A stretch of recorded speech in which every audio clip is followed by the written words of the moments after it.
Unleash the champion within.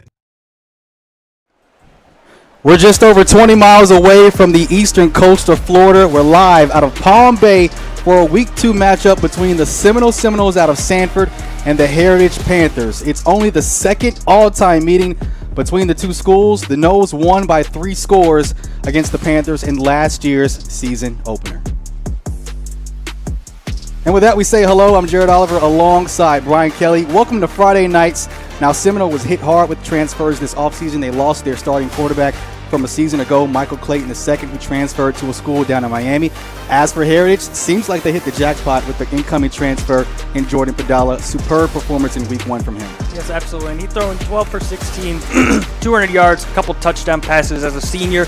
Very experienced. And then on the other side, Seminole starting a freshman who had a bit of a struggle last week. So 2 very different approaches from both teams. The seasoned veteran in Heritage and then the freshman from Seminole. We'll see how these styles play out tonight. Now it's still early in the season, just Week 2, but a lot of people were surprised to see how Seminole struggled going all the way back to their spring game. They struggled in their kickoff classic. The offense just not being able to produce. Defense couldn't get off the field. But if you look at Heritage, they go to Titusville, get a great upset win in overtime on the road. I got to ask Brian, does tonight's game crystallize the identities for both of these teams tonight? It's hard to say crystallize because it is still a little early, but we're on game 3 of plays, including the kickoff classic in Week 1. So things start to become a little more clear. By the third time, you should have everything that you should have. Eliminate stupid penalties and stuff like that. You should be finding your identity on the offensive and defensive side of the ball. So while I wouldn't say crystallize, I would say definitely we're going to find out a lot about these teams and their identities tonight here in this game. Heritage is rolling into their home opener with tons of confidence. As for Seminole, already some early season adversity. We'll see how they manage and respond here on the road in a Week 2 matchup. We'll get you set for kickoff. Pigskin leaves the kicking tee in just a few moments. This is Friday Night Lights from Palm Bay at Heritage High School on Varsity Sports Nation. Varsity Sports Nation. Unleash the champion within. It's a simple idea. Can you leverage some of the biggest events in the world to change the life of a family down the street? How can a game here benefit someone here, or here, or here? At FCS, we organize events you love and use them to benefit the community we love. It's about more than a bowl game, more than football, more than a stadium. It's about impact on our neighbors and the next generation.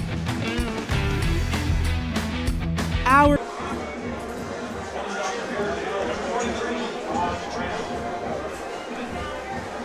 offense still on the field, and there comes the punt unit.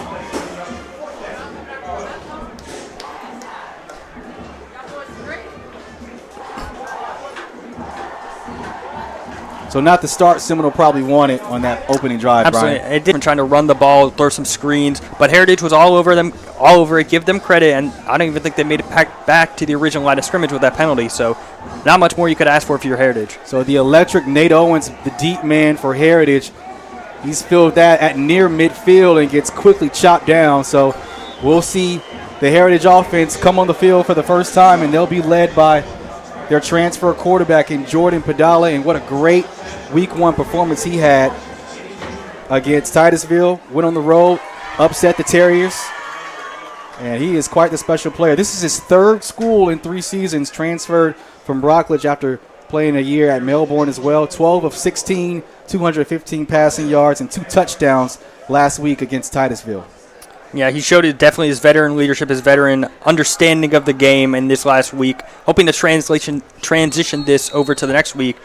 Looking for a 2-0 start. Had a 156.3 QBR. Kyrian Birch, the motion man. They give it to the bigger back, John White, the senior, 6 foot 200. And what you'll see from Heritage, it'll be a running back by committee. They go as many as 4 deep. Nothing doing on that play.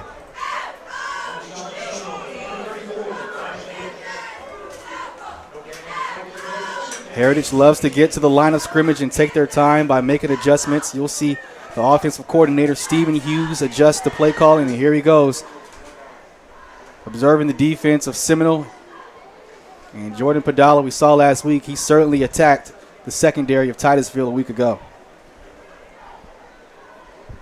Birch, the motion man. And they go back to the ground. And that's White. Hit quickly in the backfield. Brian Bush, the senior defensive end, with the hit.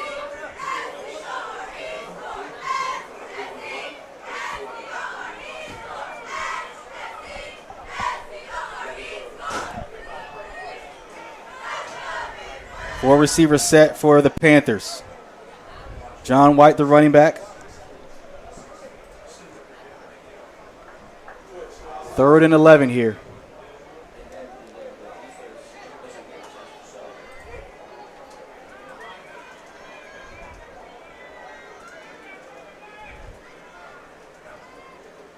Play fake for Badala. Pocket heating up, throws the near side, looking for Kaiser Birch. Nothing there, and that'll bring up 4th down for the Panthers. And, great response from the Seminoles. Obviously, great field position for Heritage at like their own 47, but Seminole forced a hard 3 and out. Now they're going to get the ball back, hoping to get something going on this second drive. Slow start for Heritage a week ago as well, but they certainly turned it up, especially in the second half.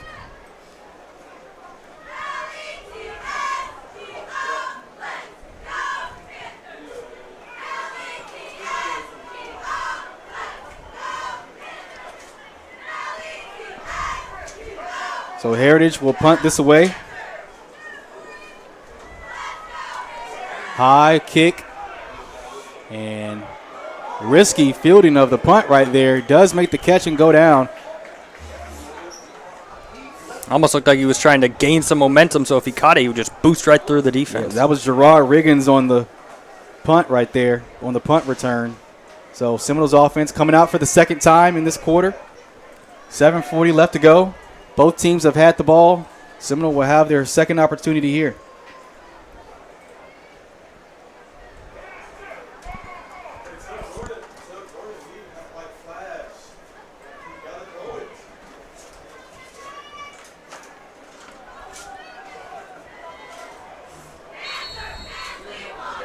All right, here we go. 1st and 10 for Seminole. And they keep it on the ground. And we're testing the perimeter here. Gets a good gain, a 1st down, about 13-yard gain, but there is a flag. We'll see if it stands. That's Devarion Jefferson on the carry. You saw on the end of that run, he slipped a little bit there. You got to wonder how much these field positions are going to play a factor into tonight's game. We did have about an hour and some change rain delay or lightning delay. So the field, no surprise, in August in Florida, you're going to have the rain come in and delay things, so that'll be another factor that we'll have to consider tonight for both sides. So it is a holding call. It'll back Seminole up 10 yards. So that would negate that positive play.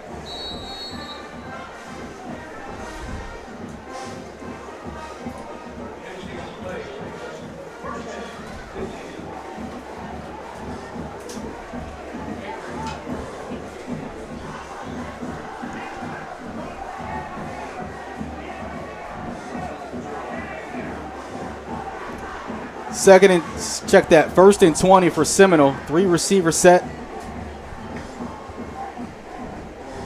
Quick throw to the far side, and Isaiah Taylor not on the same page with Cameron Roberts. Another flag down on the field. And that's just a foul you can't have. The play is already dead. The whistle's already been blown. It's another back-breaking penalty here. That's 3 already on Seminole in 2 drives. A lot of going backwards. And it definitely doesn't help your quarterback who needs every yard he can get. Obviously not as experienced. You can't be hurting him this way if you're the offensive players. I had a chance to talk to Seminole head coach Carl Calhoun. He said he wanted to limit the mental mistakes and really try to find ways to, create explosive plays on offense. But so far tonight, we haven't seen that. And, a holding play, that's an effort play. Like, that's something you maybe go a little too hard, but something like that, unnecessary at the end of the ball play, that's something that you can't have. That's just shooting yourself in the foot. Absolutely.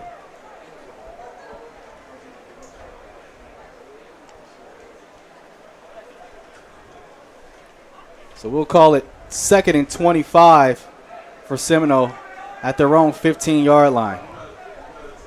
Isaiah Taylor, the freshman quarterback, getting the start tonight.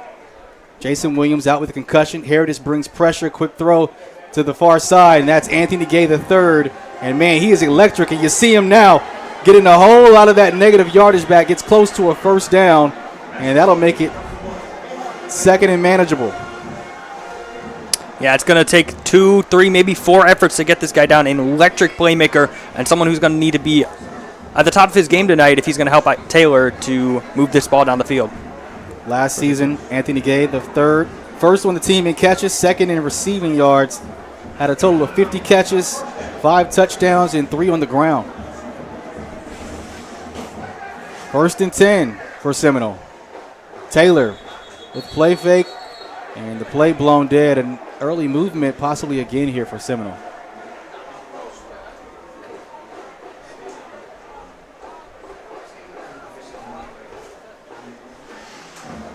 Actually, it might be a timeout on the field.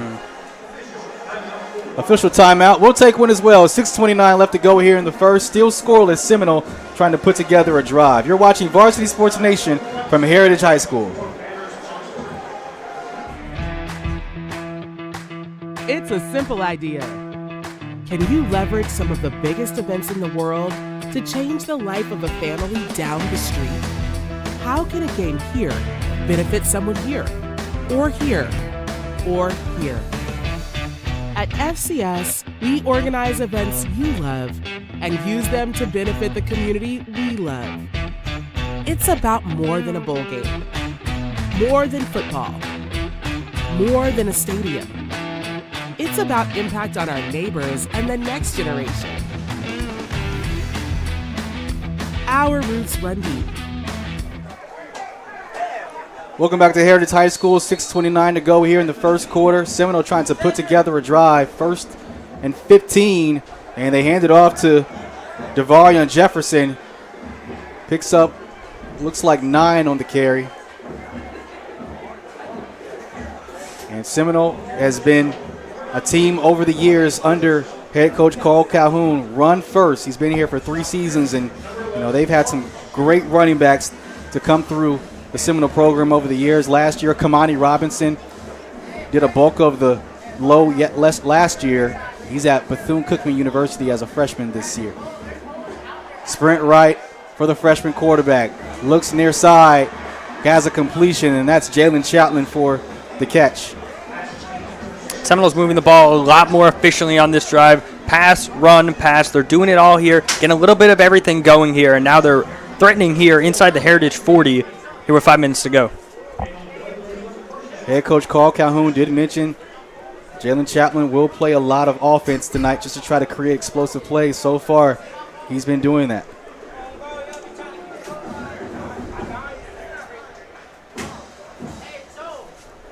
Chatelain has offers from Liberty, Coastal Carolina, and FIU. 1st and 10 for Seminole from the 40-yard line. Devarion Jefferson, the running back. And Taylor hands it off to Jefferson, testing the perimeter, and a good gain down the near side. Gets close to the Heritage 25-yard line.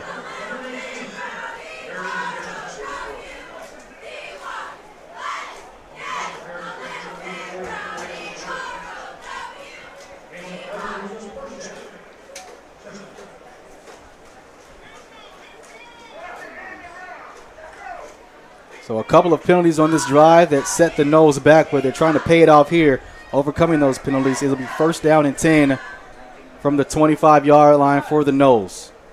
Jefferson, the running back. Taylor gives it to him. Up the middle, beelines, and tries to get to the secondary. Takes a huge hit.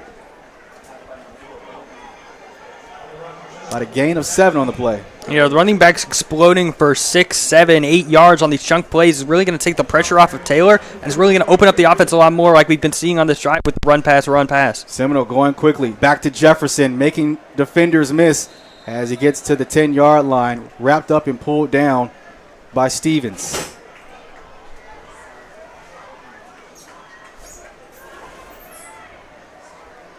So a positive start here for the Seminoles, much better compared to last week against Creekside out of Georgia.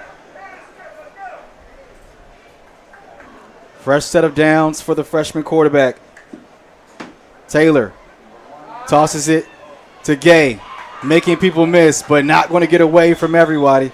And that's the Middle linebacker, Jael Cruz. What a player he is. Transfer from Bayside. Physical player with a high IQ. Exactly, and that's exactly what Heritage needed. Seminole was running the ball down their throats, had quite a few chunk plays, 3 or 4 in a row. Heritage, good job getting some of that momentum back, forcing it to, 2nd and 10. Seminole trying to win the battle in the trenches early. Last season, these two played in the season opener. Seminole won by 3 scores. This year seems to be a much more even matchup. 2nd down and 9 here for the Noles. Gay the motion man. Taylor hands it off up the middle. Untouched, touchdown Seminole. Deshaun Watkins, the senior, walks in for the first score of the night.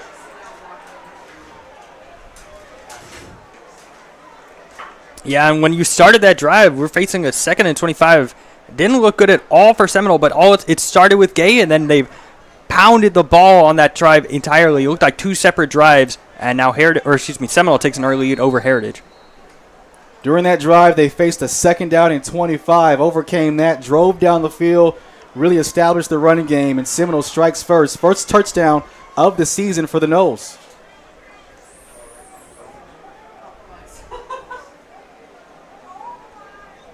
So Seminole looks like they're lining up for 2. We'll see if they motion. That's Jalen Chaplin at quarterback. They snap it. He's going to throw it to Roberts. Makes the catch. What a play. And just like that, Seminole looks like a completely different team from last week. They now lead 8-0 with 3:29 left to go. And the difference between the first drive and the second drive is almost like night and day. You saw 2 rushing attempts from Seminole. They got stuffed on both of them. The second drive, the holes were open. It was like the parting of the Red Sea for all the running backs, and they were just running all over Heritage on that drive. Again, night and day between those 2 possessions.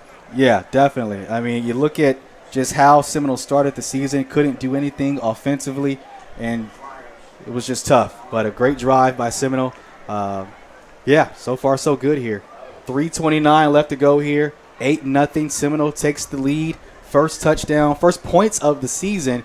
I mean, really, you go back to their spring game and you look at their kickoff classic, wasn't able to get on the scoreboard. So if you're head coach Carl Calhoun, you got to be excited about what you're seeing so far.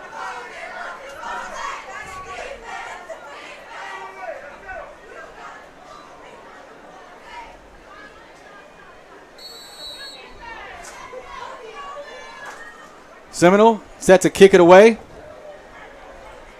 Nate Owens, the deep man. That one goes out of bounds, so Heritage will be set up with great field position to start their second drive of the game.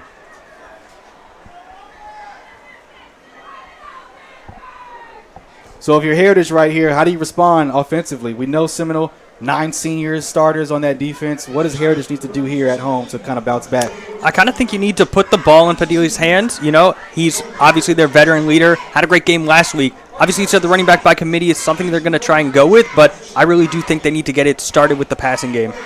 Heritage led by head coach Michael Benson in his 3rd season, 15-8 overall record. They were 5-6 last year, lost in the first round of the playoffs. Got a great win on the road against Titusville last week. We'll see what they can do here against a tough team, a blue chip program in Seminole, Florida, in Seminole.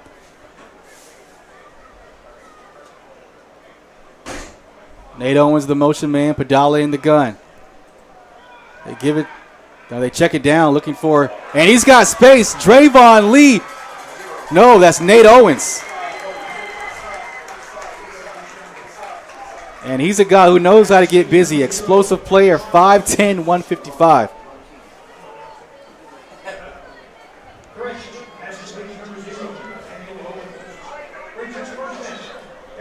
So Heritage moving with pace.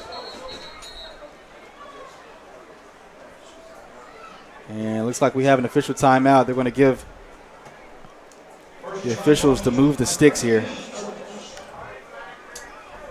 So explosive play to start this drive for Heritage. They give it to Lee. And he stood up quickly. Met by Terrence Thompson Jr., the captain, defensive end. He's got an offer from Marshall. Had 7 tackles last week and a sack.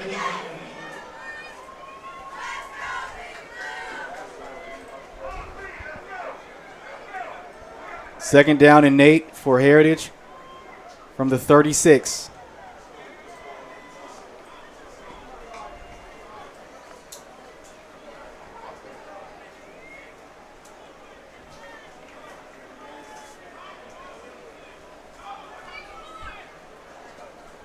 Padala sprints right, looking downfield, and fires an easy completion. First time we saw a catch from him tonight, Kaiser Birch, the 5'9 senior, and he's a guy who can really stretch the field and fights through contact.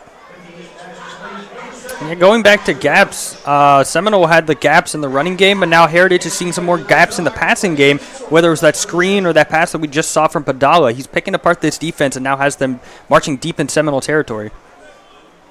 Heritage in rhythm, moving the ball, had a great explosive play to start this drive.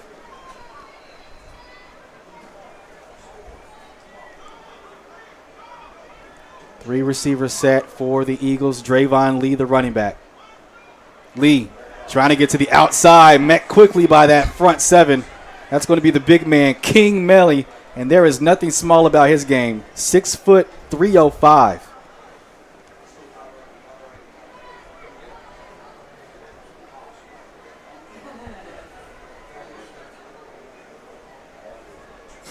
So that'll be a loss of 4 on the play. It'll bring up second down and 14 for the Panthers.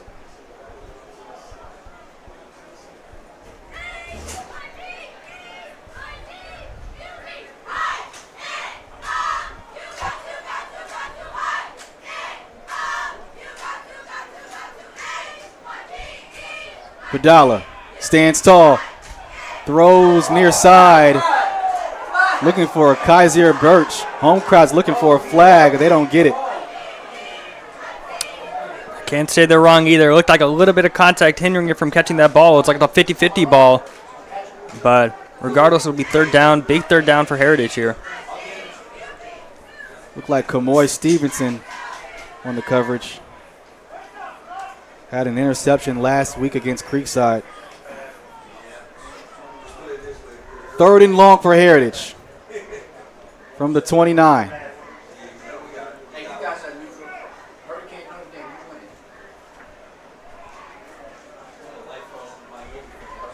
Offensive coordinator Stephen Hughes, his first season, and they don't like their personnel. They're going to take a timeout, talk things over. We'll take one as well. 61 seconds to go here in the first quarter. Seminole leads 8-0. Heritage trying to respond.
Jared Oliver, Brian Kelly on the call here at Heritage High School between the Panthers and the Seminole Seminoles. Heritage trying to respond after a Seminole touchdown. It's 3rd and 14 from the 27. Birch, the motion man. High snap. Padala corrals it, but he's going to be jumped on and stood up, and this will be another loss for the Panthers.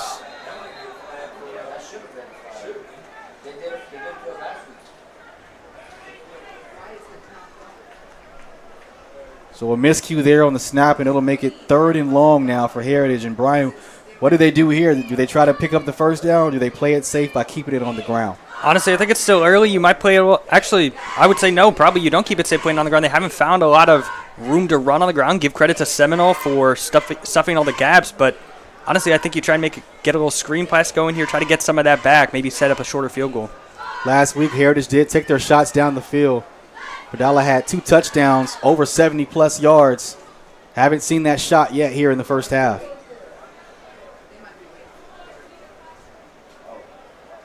Padala getting the call from the offensive coordinator, Stephen Hughes, in his first season.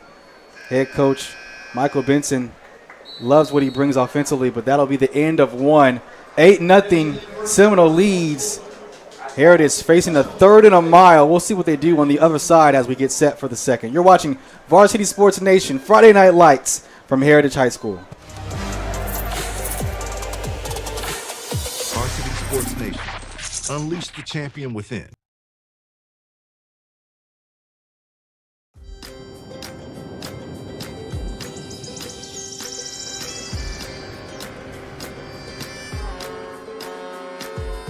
Hi, I'm Ned, and I've been exploring the waters of Central Florida all my life, and I'm going to share with you some of my favorite adventures. From diving into crystal clear springs to cruising down the beautiful St. Johns River and everything in between. Whoa! I'm here to show you that sometimes the journey is better than the destination. So hop on board and let's go discover some of the best ways to experience life on the water in Orlando North.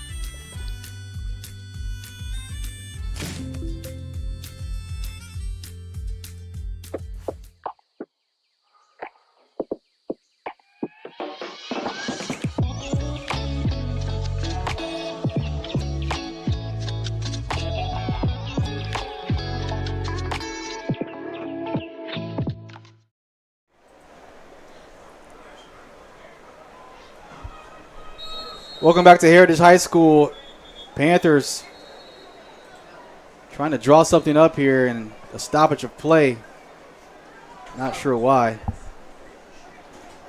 They're trying to reset the clock. They never set the clock back as we get set here for the second quarter.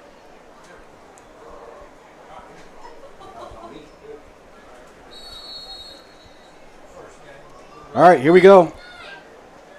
4th and long here for Heritage. What does Padala have in his pocket? Seminole brings pressure, and the pocket heating up, slam down. And that's Terrence Thompson, the junior and the captain of the defense, 6'1", 231, making a huge play defensively. Back-to-back plays, the Seminole defensive line giving Padala fits. Give credit to them. They've also not allowed anything in the run game, and now they're set up in a beautiful field position for the offense. Heritage came into this game with a whole lot of offensive production last week, but now they run into a defense with 9 senior starters, and we'll see how they can manage and make some adjustments as we go forward. Nonetheless, turnover on downs for Heritage, and here comes the offense for Seminole working with a short field. They'll start this drive from their own 43. Isaiah Taylor, the freshman quarterback, getting the start. Devarion Jefferson, the running back, hits the lane, almost broke that one free, but Jael Cruz with a shoestring tackle. Big tackle by Cruz. If he didn't get that, it's an extra 5-10 yards that we're going to add for Seminole. Head coach Carl Calhoun has always wanted to establish the run here with this program. They've always had great backs, and especially when you're trying to find your identity at quarterback, that's something you got to lean on.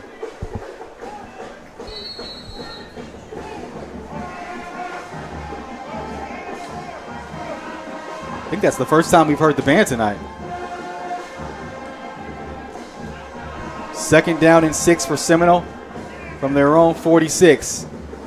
Back to Jefferson, testing the perimeter, trying to make a man miss, and he gets flipped upside down there. And whether it's the perimeter or straight up the gut, Seminole's been piecing together chunk play after chunk play in the running game. That's going to open up the passing game eventually for Taylor. Tackle made by Kaiser Birch, playing both sides tonight. Had to be good for a first down to move the sticks for the Noles.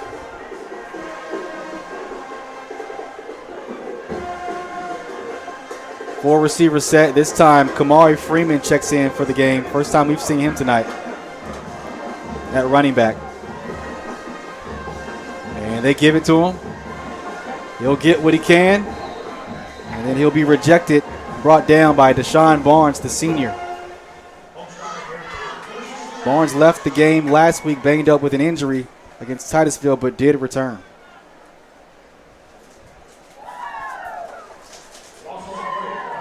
Had a chance to briefly talk with head coach Carl Calhoun. He said that, we've dealt with some injuries this season in key spots, but they got to make the early adjustments, and we've seen some players so far play both sides, including Jalen Chapman. 2nd and 9 for the Noles. Watkins trying to get to the outside, can't get it, and that'll be the linebacker Cruz again on the tackle. And Cruz has been all over the place on this drive specifically. A great stop by Heritage there. Stunts some of the momentum. The Seminoles were running the ball down their throat at will the last couple of drives. Good on them for pausing some of this positive momentum. Cruz, an excellent linebacker. The senior plays downhill and with the purpose. Forces a 3rd and long here for the Noles.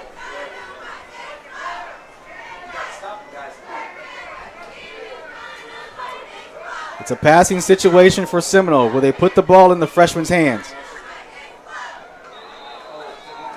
And we have a flag. That'll be an offsides on Heritage. That'll make it manageable on this 3rd down here for Seminole. Yeah, and you can't have that. And like you said, it was a clear passing situation for Seminole. Now you're looking at maybe like a RPO situation. Heritage, you can't do that, especially after having back-to-back great plays, great stops on defense. Deshaun Barnes, the guilty party, he'll come out for this play.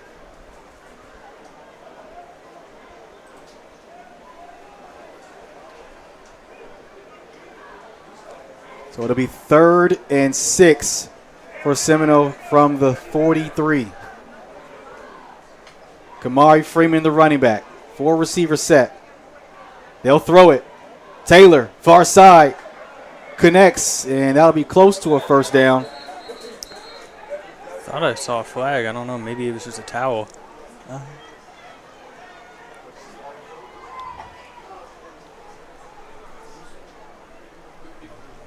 believe that's Jalen Chapman on the catch. Gets close to the sticks. There is a flag down. And it looks like they're signaling against Heritage. Yeah, it'll be a face mask. 5-yard penalty. So that'll be an automatic 1st down for Seminole. That's a brutal one. Stopping him short of the sticks, but nagging his face mask at the end of that keeps this drive alive for Seminole. So a fresh pair. 1st and 10 for the Noles. 3 receivers at the bottom of your screen. And they give it to Freeman. Backed up and stood up. Great play there from the junior linebacker, Taj Brown. 5'11", 170. Not that big, but does play with physicality. Absolutely. And you saw the physicality on that one, just driving him back until the whistle was blown, not stopping until it stopped. We saw a lot of negative plays on the scoring drive for Seminole. We'll see if they can overcome those here on this drive again.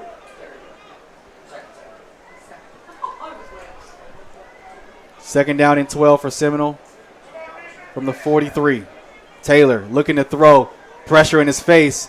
Throws it out of bounds. Smart play by the freshman quarterback. Intended target was Chaplin.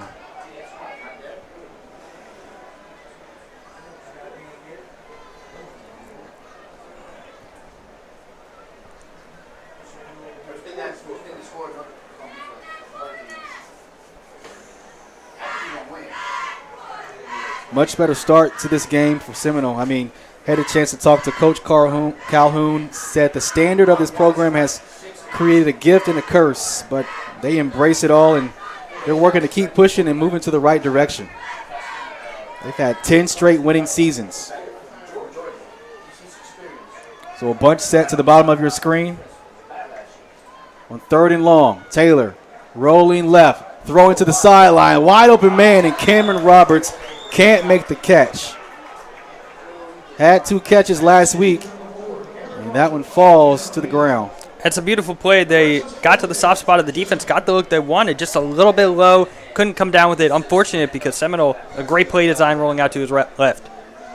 So Seminole not in field goal range. Austin Plablansky is the kicker. Looks like Carl Calhoun may take his chances here on about 4th and 12, 4th and 13.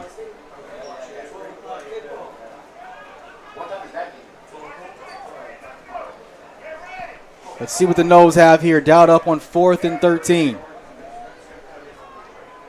Anthony Gay, the motion man.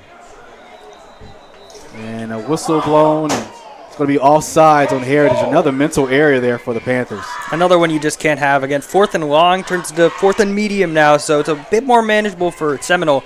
You can't be having these, especially on the 3rd and 4th down situations when you're trying to get off the field.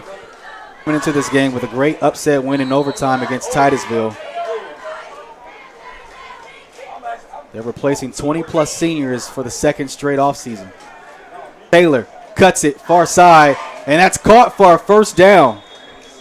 Clutch play by the freshman quarterback, and that's Jalen Chapman, who's been busy tonight.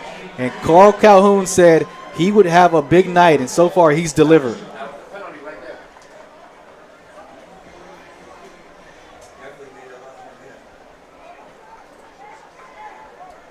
Yeah, it's another instance of a big back-breaking penalty leading to a first down on the next play for Seminole. Seminole going quickly, throws it underneath to Gay, and that ball thrown to the ground.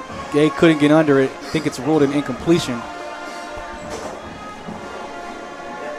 Or they just rule him down. No, it is an incompletion. Much better start for Isaiah Taylor. He was 1 of 5 for 8 yards and an interception last week. Much better start here. And when you're a freshman quarterback, it's all about slowing the game down between the ears. Absolutely, and give credit to his running game and his offensive line, making it a little bit easier on him by finding all these gaps, opening up the offense a little bit more for the Seminoles. Bunch set for Seminole and a timeout from the Panthers. 6:59 to go here in the second quarter. Seminole trying to double their lead here at Heritage High School. We'll take a quick break. You're watching Varsity Sports Nation.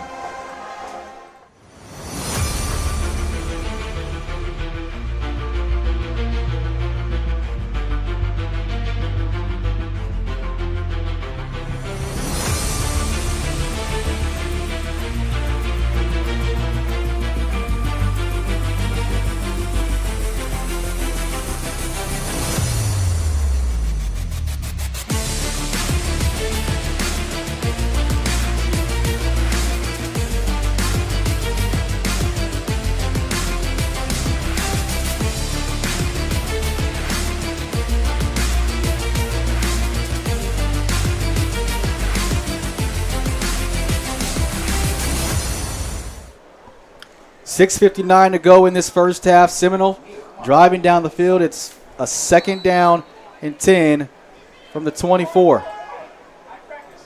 Bunch set to the left. Devarion Jefferson, the running back, on the left hip of Taylor. And Taylor goes under center.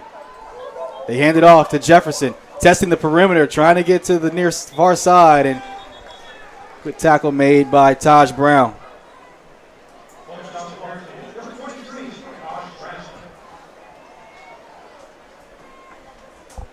We've seen solid balance from Seminole so far, complementing the run game with some throws here and there, and Jalen Chapman has had a good night so far.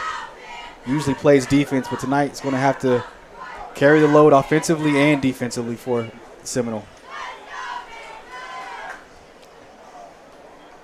Chaplin lined up on the far side there with the one-on-one matchup against Xavier Cordero. 3rd and 6 for Seminole. Taylor stands tall, throws it, and that one too tall for Cameron Roberts.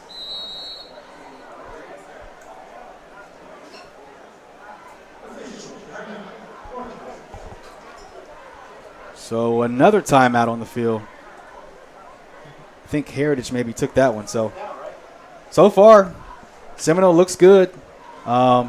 Much better start to their game last week in week 1 against Creekside. I mean, I just think they were just trying to figure out things. And when you play one of the best teams in Georgia, you know, and you're struggling to try to figure out what your identity is going to be offensively, you know, you're going to probably spiral a little bit. But today, much better start. What have you seen so far from Seminole in this first half? On offense particularly, they've been running the ball and finding like very great creases in the defense, allowing them to set up the freshman quarterback, take a little bit of pressure off him, and that's what's given them this 8-0 lead. That's what has them driving right now, taking advantage of the holes they have on the offensive side, and then on the defensive side, just not allowing Heritage to have any gaps to run through, forcing it to be a pass game for them.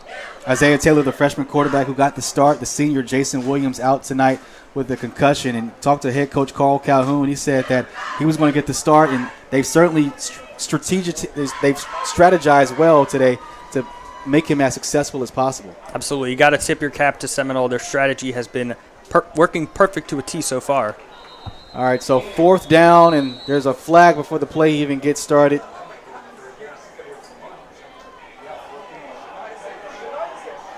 And it looks like it's going to be on Seminole, so they'll bring out the punt unit. Oh, no, check that. It's offsides on Heritage. Another offsides penalty on this drive. That's the 3rd one. A 3rd one on the 3rd separate series, and you got to, if you're Heritage, you got to clean some of this up because it's allowed this drive for Seminole to extend when it probably should have been a punt at about midfield. So now it's 4th and 1 for Seminole. Chaplin in the Wildcat. He keeps it, and he'll get the first down to keep the drive alive. Busy night for him so far. There's 3 penalties here where it's been on either 3rd and 4th down that's extended the drive for Seminole. It's just not good if you're Heritage. You got to clean that up. You got to be more.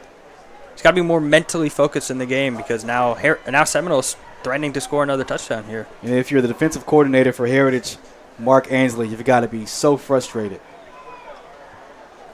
So it'll be 1st and goal for Seminole. Lined up at the 8-yard line.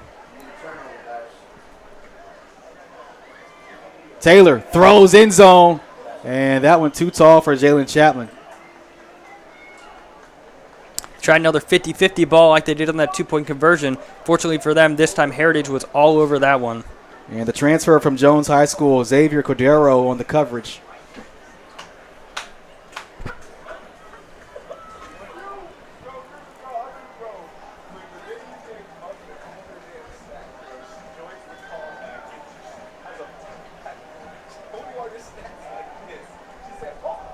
Second down and goal for Seminole from the 11. They give it to Jefferson. And nowhere to go. Jael Cruz, the first guy to get there, and he's still on the ground, grabbing his lower leg. And here we are with an injury timeout. They'll bring out the training staff for the Panthers. So they'll attend to him. We'll take a timeout as well. 8-0. Seminole driving down the field with 5:09 left to go here in the first half. You're watching Varsity Sports Nation.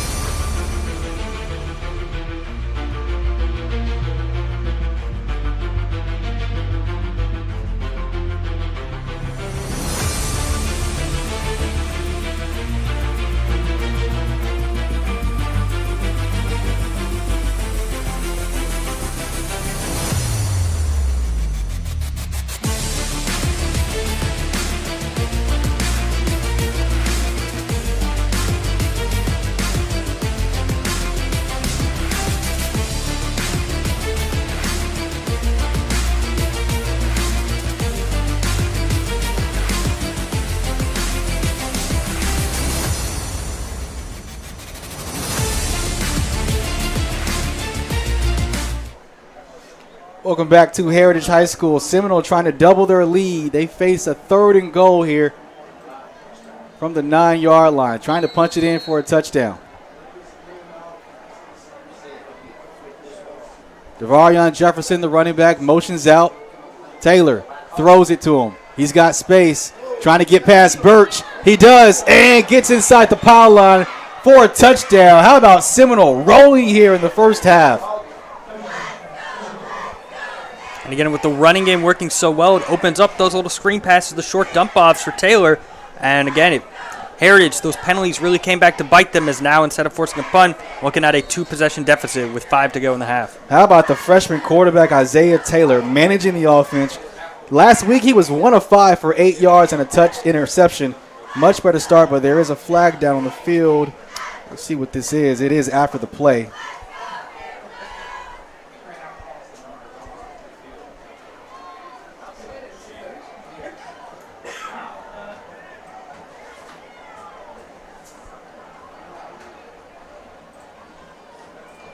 Looks like it could be sideline warnings on both sides.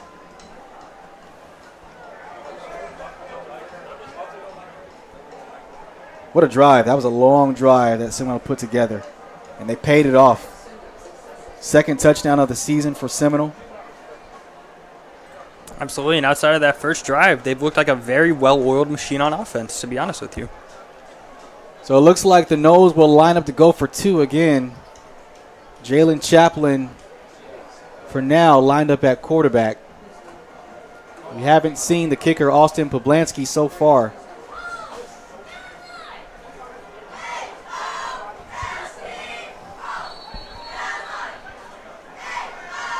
Javion Thames lined up at running back. Chaplin takes the snap, throws it, and that play snuffed out quickly. Didn't fool anybody, so it'll remain 14-0. Seminole goes down for the second straight drive to put points on the board with 5:02 to go. And solid drive here, or solid drive for the Noles. They look like a completely different team compared to last week. Brian, what did you see on that drive? They had to overcome some negative plays, but they got the ball down the field. But also Heritage, a lot of mental areas, a lot of offsides. I think we had 3 offside penalties on that drive, and Seminole capitalized and punched it in for 6. Honestly, I hate to dog too much on Heritage, but yeah, I think that was part of the reason why they had that touchdown drive, because those were on 3rd and 4th downs, drive extenders, plays that they had no problem getting them to 3rd and 4th down, but the problem was getting off the field after that. But I did think that Taylor was his best drive of the game so far, probably best drive of the season. Looked very poised on that possession. And we mentioned in the open that Seminole was going to have to figure out how to overcome the struggles offensively. We know going back to the spring game and going to the kickoff classic, but it seems like they're trying to find some things. Some guys may have to play both ways, and it's worked out and paid off so well. Like you said, the game's been slowed down for Taylor, and he's looking a lot more poised in the pocket in this and on that third drive to end this half. So Seminole getting set to kick it away. 5:01 left to go in this first half.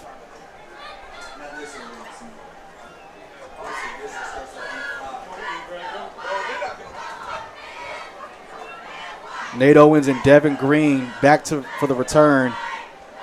Owens takes it off the bounce, and he'll go out of bounds about the Heritage 41-yard line. So decent field position for the Panthers to work with, and I got to imagine they want to try to put points on the board before we get to halftime here with 4:56 to go. Absolutely, and while it's been all Seminoles on the offensive scoring side of the ball, you got to think Heritage has the ball with 5 minutes left. If they could kill some of the clock, they get the ball to start the second half. If they can cash in both times, working at a tie ball game. We saw a lot of fireworks in week 1 from Nate Owens. Had 2 touchdowns, over 75 yards. They haven't taken a shot to him down the field yet, but I got to imagine this could be an area where they do so. This is a big drive for the veteran quarterback. Needs to step up here, get them some points. 4 receivers set for the Panthers. Lee, the running back, they keep it on the ground, and that one snuffed out. Lee trying to get what he can. He's just going backwards, and that'll be a loss for a huge play. And Seminoles just been giving them absolutely no room to work with, even just giving them negative yards every single running play. They haven't been able to establish a ground game, and that's really been hurting them so far. That Seminole defense with 9 seniors in the starting lineup. 3 receivers set for Padala and this Panthers offense. Drayvon Lee in at running back. A freshman had 17 carries for 77 yards last week. Finished this night with 2 touchdowns.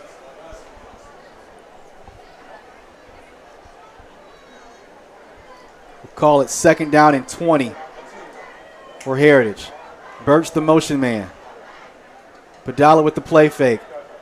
Throwing for Owens, and that one almost picked off by Milton Roebuck, the senior.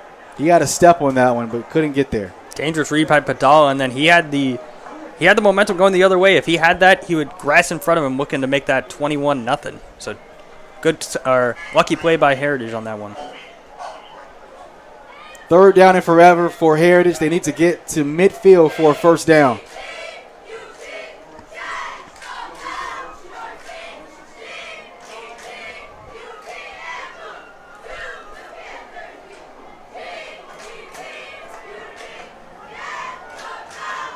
Let's see what Padala has in his back pocket here. Sets up, stands tall, throws a strike to Kaiser Birch, but that one in the ground, and that'll bring out the punt unit for the Panthers. That's just not the drive Heritage wanted or needed. They needed to put some points up. They needed to show some progress, even if it was a field goal. Instead, lose 10 yards on a run, squander some good field position, and give the ball right back to a hot Seminoles offense. So they'll have 3:47 to work with. Seminole will, but they'll have a chance to go up possibly by 3 scores here. Steve Moore out to punt it away for Heritage. Luis Robles, the deep man for Seminole, lined up at his own 40. Bobbled snap, and he does get it away. Robles retreating, fields it from the 25, and he'll go down near the 35-yard line. So with 3:34 to work with, Seminole with a chance to put together a strong drive to extend their lead here. You got to give credit. That was a beautiful punt to flip the field, make it a little harder on Seminole, give Heritage some more breathing room, but we'll have to see how they respond after back-to-back scoring drives from the Seminoles. Seminole, one of the storied programs in Central Florida. 2 state championships, 10-2 a season ago. A bunch of tough non-district games this year. Last state championship for Seminole was back in 2020, becoming the first Orlando area state title team to go undefeated. 1st and 10 here, 3 receivers to the bottom of your screen. Taylor looking to throw, takes a shot down the field, has Gay, and it's intercepted. Devin Green with a huge play, goes out of bounds, and now Heritage with some early momentum. That's absolutely huge for the Panthers, who looked dead in the water on that last drive.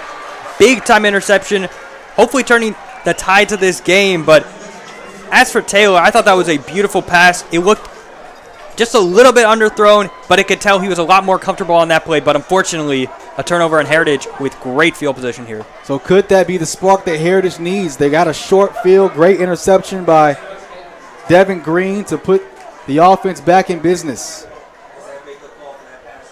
So Heritage will have the ball 1st and 10 at the Seminole 25.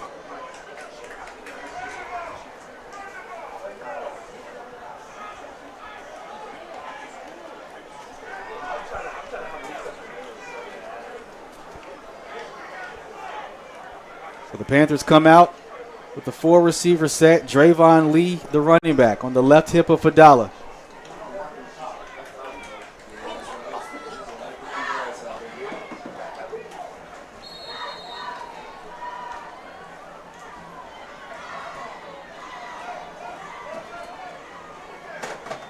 Owens, the motion man, and flag blows it dead. It's going to be on Heritage. Can see the frustration from the running back. That's just not what you want after such a big play like that, momentum-wise. Can't have that if you're Heritage. Penalties have killed Heritage all night. In the beginning, they were killing Seminoles, so now it's kind of flipped onto Heritage. Hopefully this doesn't stall out their drive here, but already looking at a 1st and 15.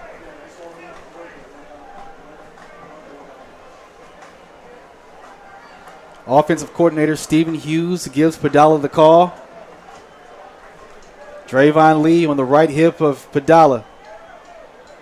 Birch, check that. Owens in motion. Play fake for Padala. Wide open is the tight end. That's his first catch of the night. That's Alex Freeland.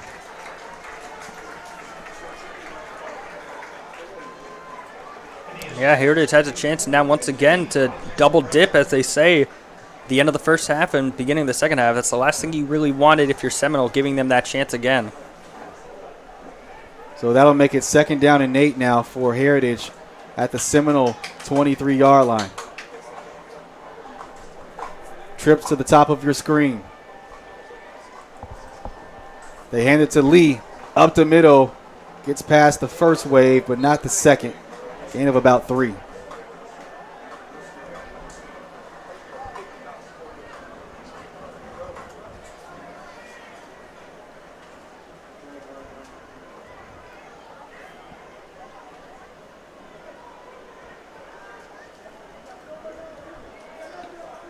3rd and 7 for Heritage.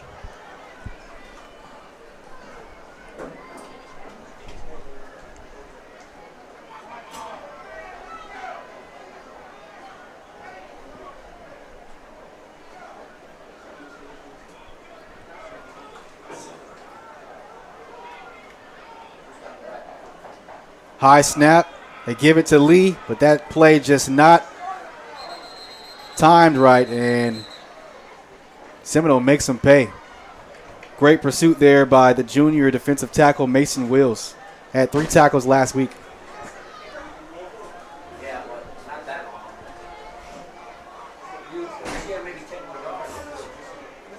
So once again, Heritage going backwards here. Under 2 minutes to go here in the first half.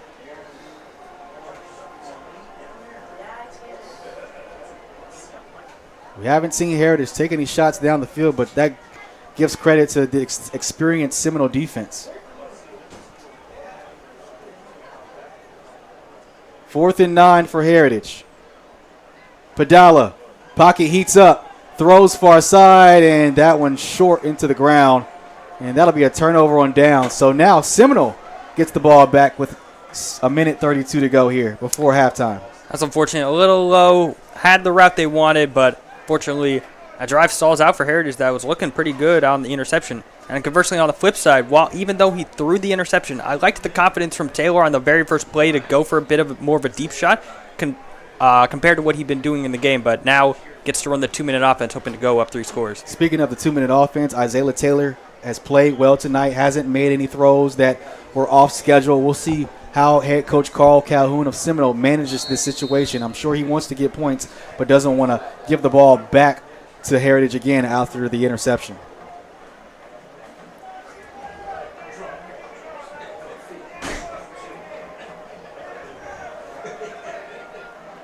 So the Seminole defense bails out Isaiah Taylor. They've got the ball back with a minute 32 to work with. Deshaun Watkins, the running back. Quick throw, far side. Caught by Chaplin. And brought down by 2 Panther defenders. Tackled by Cruz. And it looks like Xavier Cordero.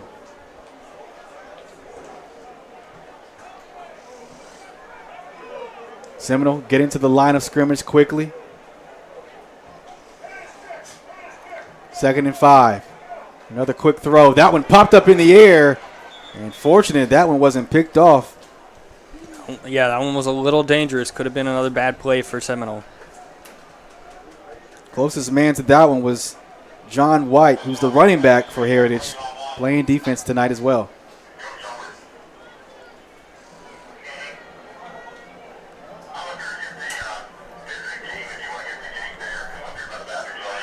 Under a minute to go here in the first half. 14-0, Seminole up. And off to a good start after their week 1 performance.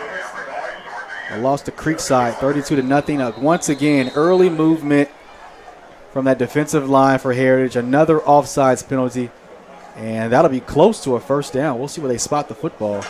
Looks like it's 3rd and 6, so it might be 3rd and 1. And that's exactly what bailed out Seminole on that last drive, allowing them to score the touchdown. Heritage penalties specifically on 3rd and 4th down. Been a killer all night. Nope, so that'll move the chains.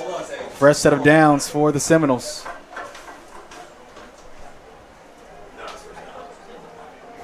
A lot of self-inflicted wounds in this first half by the Panthers. Yes, absolutely. That first Seminole drive was absolutely them. They were driving the ball down the field at a prolific rate. But that second one was a little bit of a mix of Seminole executing and also Heritage shooting themselves in the foot. 59 seconds to go. The freshman quarterback stands tall, ad-libbing and looking for Gerard Riggins. Can't hold on to it. That one was thrown behind him just a tad. Yeah, and even though he's a tad bit off on some of these throws, you can definitely tell he's been eased more into this game. He looks a little more comfortable reading the defense as we approach the end of the first half.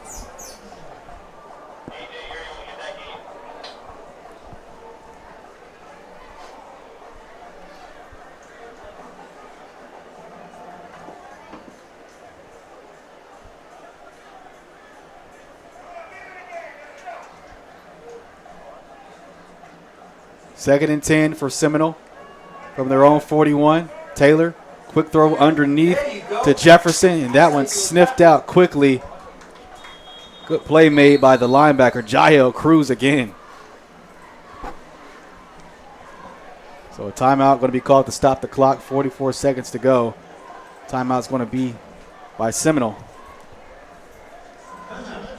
So interesting situation here. You got 44 seconds to go. Your freshman quarterback has already had a turnover, Brian. I got to imagine they don't want to give the ball back to Heritage with a short field to work with because they have a quarterback that can throw it well. What do you do here if you're Seminole in this situation? I think you try and play a little more conservative because Heritage gets the ball back. If you were getting the ball back, maybe you could be take a little more of a aggressive approach. But because Heritage is getting the ball back, I think you're content with the 2-score lead, 14-point lead going into half, especially with your freshman quarterback. Again, starting to ease into it a little bit more, starting to read the defense better, starting to make the right reads. Again, a pretty good first half for Seminole. 2 scoring drives out of 3 possessions. Much better performance from the freshman quarterback compared to last week. Had 8 yards total.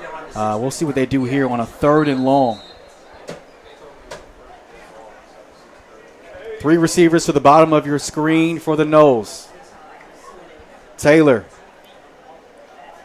Plenty of time all day. Throws and fires, hits Cameron Roberts, and he's close to the sticks. We'll see where the officials spot it. And they'll stop the clock momentarily. And Taylor improvising on that rollout, making something happen, trying to get the first down. So Seminole calls a timeout. That is their final timeout of the first half.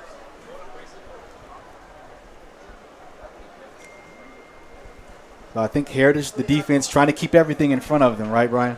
Absolutely. That's what it looked like on that play. We'll see if they move the change. It was close. It was like right at the spot.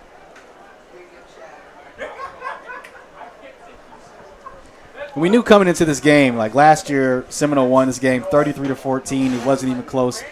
Seminole was a couple steps ahead of Heritage. You know, Heritage finished the season 5-6. But this year, you know, eyebrows were raised a little bit when they saw that Heritage came away with a win on the road against Titusville. And we know the situation with Seminole still trying to find their identity on offense, and a much more even matchup this time around. Absolutely. And it's still early, but it still feels like Seminole has at least a step or two on Heritage. We'll see how the second half goes, but right now, Seminole looking to put something together here. 35 seconds to go in the first half. Taylor with the snap. Sets up, and they're running out of time. Ball comes out. It's scooped up, and this could be a scoop and score. Michael Stevens puts Heritage on the board. What a huge swing. 2nd turnover of the game for Seminole. And just as I was saying that Seminole was a step ahead of Heritage, they come up with a massive play. They needed that one desperately. And now they're looking at a 7-point deficit heading into halftime when it was looking like they were going to be snuffed in the first half. All of a sudden, Heritage is back in this football game. And another mistake by the freshman quarterback. Has played solid so far, but he's got an interception, now a fumble, and the fumble turns into points for the Panthers. Yeah, back-to-back drives with bad turnovers for Seminole. On this one, defense took it to the house. That's big time. If you're Heritage, Seminole, you just got to take this one into the half. Aiden Barrios on for the point after. Missed 2 point afters last week. This one up and through. So how about that? Heritage capitalizes on the mistake from the freshman quarterback, Isaiah Taylor. And now it's a 1-score game again. 24 seconds to go in the first half. And Seminole had the momentum. They were putting things together here in this first half. You know, moving the ball, well-balanced, had some mistakes and some negative plays, but they overcame those. But here we are. Another 1-score game here with 24 ticks to go in the first half, Brian. I was going to say that only blemish on the entire game was that interception by Taylor, but now you have this scoop and score. That's a big blemish. But give credit to Heritage. The offense wasn't going. The defense said, I got you. And now it's a 7-point game heading into half. And, hey, Heritage could, again, double dip, get this to a tie ball game at the start of the third quarter. And if you're head coach Carl Calhoun for Seminole, you got to be trying to keep confidence in your freshman quarterback, talking to him on the sideline. Absolutely. How he responds on this next drive coming out of the half is going to be critical after back-to-back turnovers.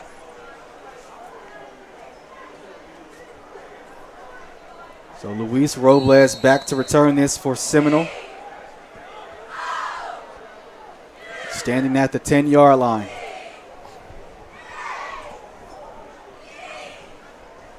And they squib it. Chaplin can't get it. He'll jump on it.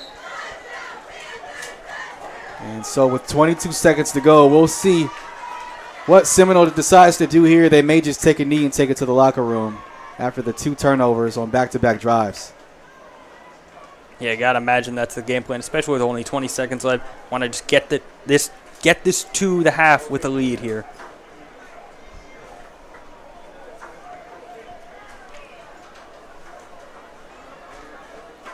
And once again, it was a game-time decision for head coach Carl Calhoun. He didn't want to tell us earlier in the week the status of Jason Williams or who would get the start, but Williams is out tonight with a concussion. So for the foreseeable future, it'll be Taylor as QB1. It looks like they'll just take this one to the locker room, and that's exactly what they'll do. What?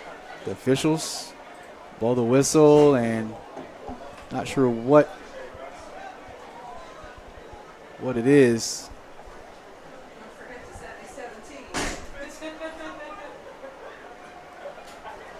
All right, so the clock rolls to 0-0, and all of a sudden, one-score game, things getting interesting here. Seminoles came out with 14 unanswered points. Seminole gives up a turnover, and Michael Stevens has a scoop and score to make it a one-score game, and we'll see how things shake out in the second half. You're watching Varsity Sports Nation here in Palm Bay at Heritage High School. 14-7 is your score. We'll take a break.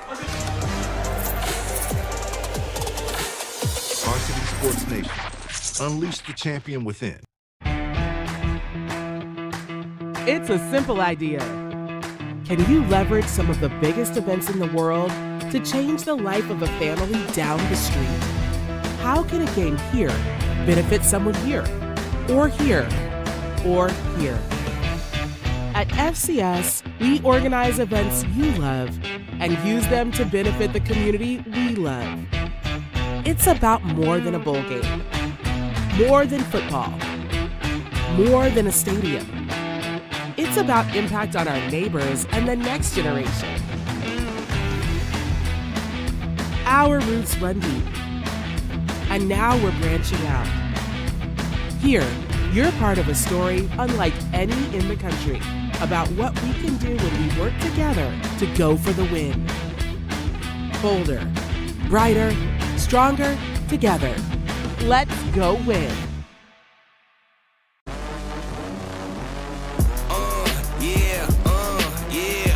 In the world of sports, every move counts.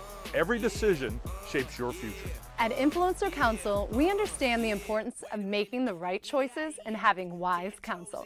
Our team specializes in legal counsel, ensuring every contract is airtight and every deal is in your best interest. In this new world, financial responsibility is even more important than ever before. We ensure our clients understand this new responsibility and educate them on how to navigate it properly. Taxation obligations, investment opportunities, and purchasing assistance can mean the difference in their short-term and long-term success.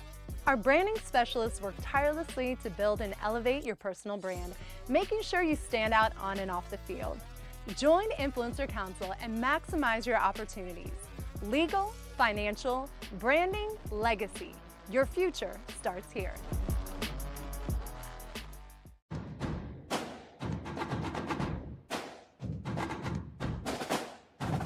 Sportsmanship is having pride in your school, your team, and yourself. Sportsmanship is having pride in your school, your team, and yourself. Sportsmanship is having pride in your school, your team, and yourself. Sportsmanship is respect for the game and those who play it. The FHSA reminds you to take on the responsibility of good sportsmanship. Play strong, play hard, play fair. Fans, don't embarrass your school, your kids, or yourself.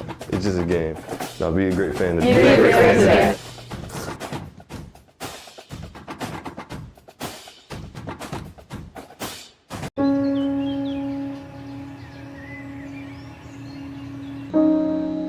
This high school gym used to be packed most nights.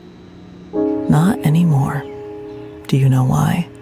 Because bad behavior by fans, especially adults, has caused a shortage of game officials across the country. You see, without officials, we can't have sports.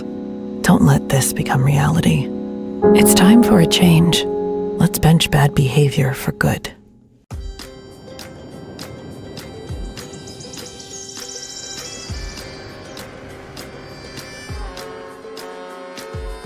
Hi, I'm Ned, and I've been exploring the waters of Central Florida all my life, and I'm going to share with you some of my favorite adventures. From diving into crystal clear springs to cruising down the beautiful St. Johns River and everything in between. Whoa! I'm here to show you that sometimes the journey is better than the destination. So hop on board and let's go discover some of the best ways to experience life on the water in Orlando North.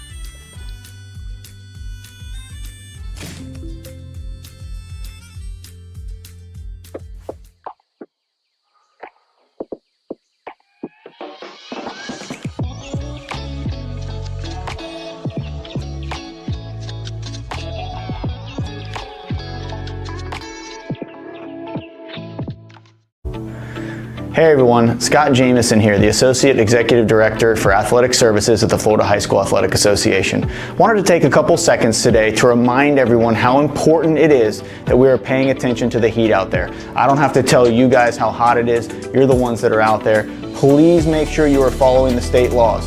In our Red Book, which you can find at FHSAA.com under Rules and Publications, on page 108 you'll find policy 41.6. That lays out specifically in accordance with state law what your teams can and can't do for your outdoor sports when it gets to be a certain ambient temperature outside.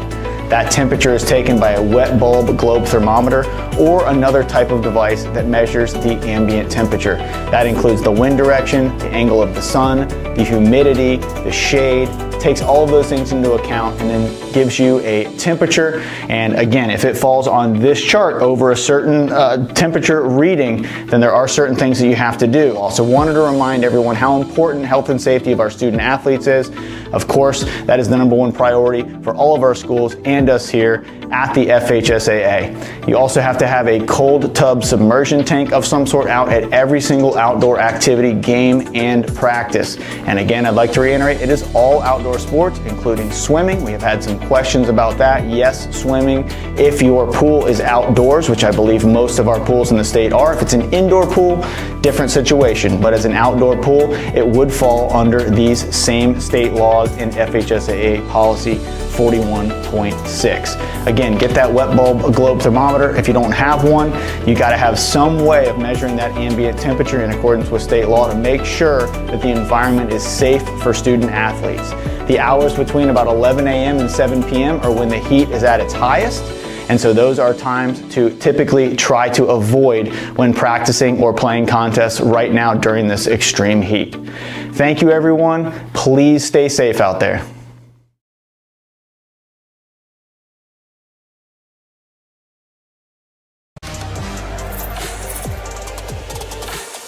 Varsity Sports Nation. Unleash the champion within. It's a simple idea. Can you leverage some of the biggest events in the world to change the life of a family down the street? How can a game here benefit someone here, or here, or here?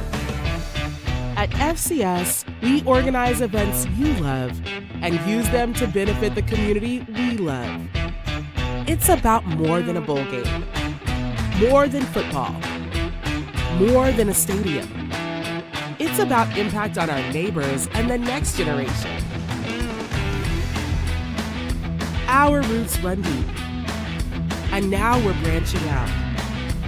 Here, you're part of a story unlike any in the country about what we can do when we work together to go for the win. Bolder, brighter, stronger, together. Let's go win.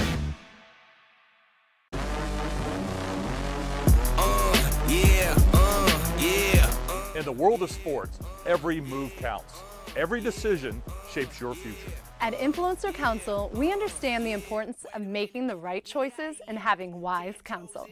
Our team specializes in legal counsel, ensuring every contract is airtight and every deal is in your best interest. In this new world, financial responsibility is even more important than ever before. We ensure our clients understand this new responsibility and educate them on how to navigate it properly. Taxation obligations, investment opportunities, and purchasing assistance can mean the difference in their short-term and long-term success. Our branding specialists work tirelessly to build and elevate your personal brand, making sure you stand out on and off the field. Join Influencer Council and maximize your opportunities. Legal, financial, branding, legacy. Your future starts here.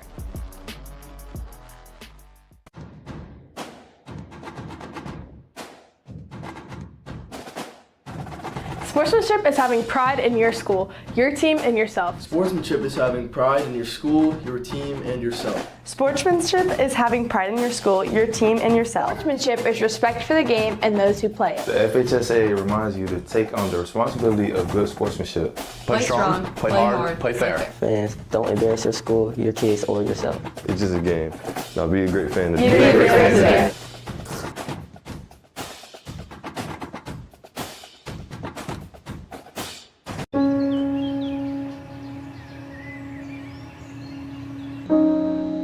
This high school gym used to be packed most nights. Not anymore. Do you know why? Because bad behavior by fans, especially adults, has caused a shortage of game officials across the country. You see, without officials, we can't have sports. Don't let this become reality. It's time for a change. Let's bench bad behavior for good.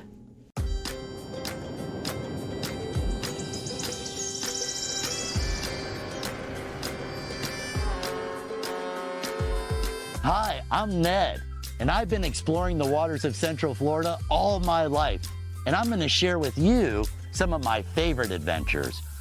From diving into crystal clear springs to cruising down the beautiful St. Johns River and everything in between. Whoa! I'm here to show you that sometimes the journey is better than the destination.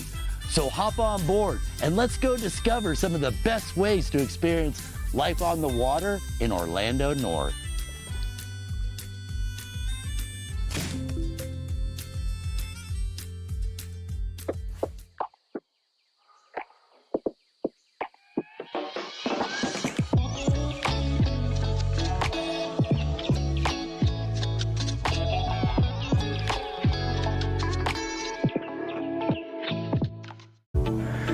Hey everyone, Scott Jamieson here, the Associate Executive Director for Athletic Services at the Florida High School Athletic Association. Wanted to take a couple seconds today to remind everyone how important it is that we are paying attention to the heat out there. I don't have to tell you guys how hot it is, you're the ones that are out there.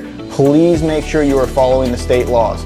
In our Red Book, which you can find at FHSAA.com under Rules and Publications, on page 108 you'll find policy 41.6. That lays out specifically in accordance with state law what your teams can and can't do for your outdoor sports when it gets to be a certain ambient temperature outside. That temperature is taken by a wet bulb globe thermometer or another type of device that measures the ambient temperature. That includes the wind direction, the angle of the sun, the humidity, the shade, takes all of those things into account and then gives you a temperature. And again, if it falls on this chart over a certain temperature reading, then there are certain things that you have to do. Also wanted to remind everyone how important health and safety of our student athletes is. Of course, that is the #1 priority for all of our schools and us here at the FHSAA. You also have to have a cold tub submersion tank of some sort out at every single outdoor activity, game, and practice.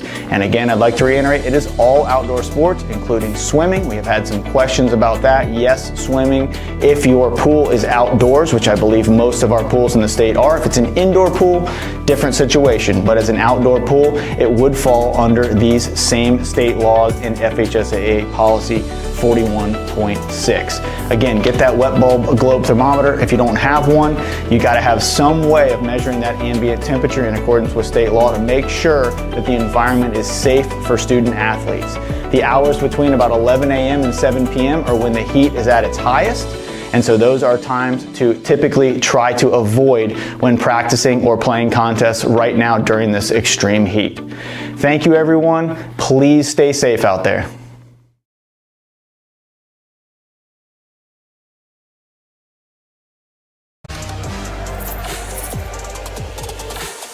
Varsity Sports Nation. Unleash the champion within. It's a simple idea. Can you leverage some of the biggest events in the world to change the life of a family down the street? How can a game here benefit someone here, or here, or here? At FCS, we organize events you love and use them to benefit the community we love. It's about more than a bowl game, more than football, more than a stadium. It's about impact on our neighbors and the next generation. Our roots run deep, and now we're branching out. Here, you're part of a story unlike any in the country about what we can do when we work together to go for the win. Bolder, brighter, stronger, together. Let's go win.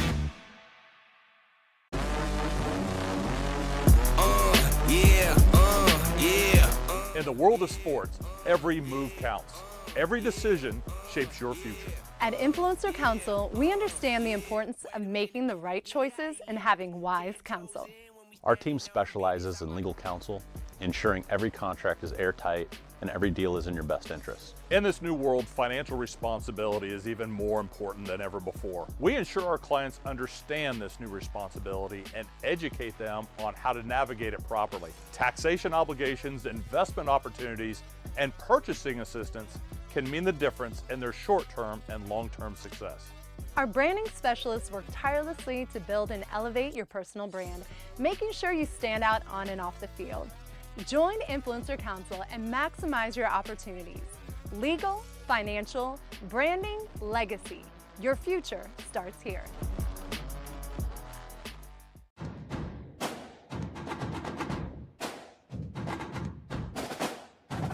Sportsmanship is having pride in your school, your team, and yourself. Sportsmanship is having pride in your school, your team, and yourself. Sportsmanship is having pride in your school, your team, and yourself. Sportsmanship is respect for the game and those who play it. The FHSA reminds you to take on the responsibility of good sportsmanship. Play strong, play hard, play fair. Fans, don't embarrass your school, your kids, or yourself.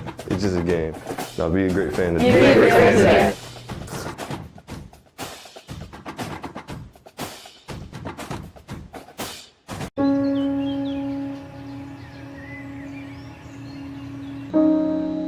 This high school gym used to be packed most nights. Not anymore. Do you know why?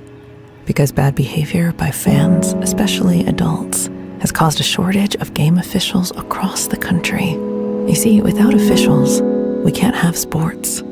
Don't let this become reality. It's time for a change. Let's bench bad behavior for good.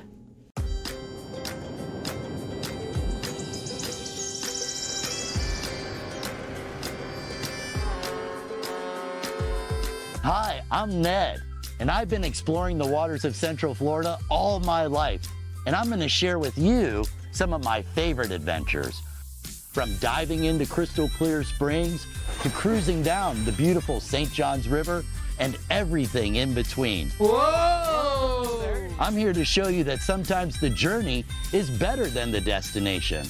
So hop on board and let's go discover some of the best ways to experience life on the water in Orlando North.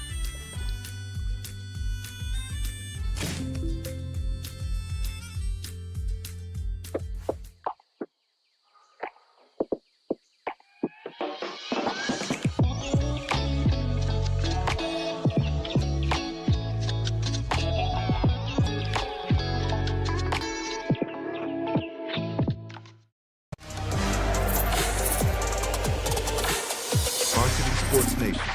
Unleash the champion within.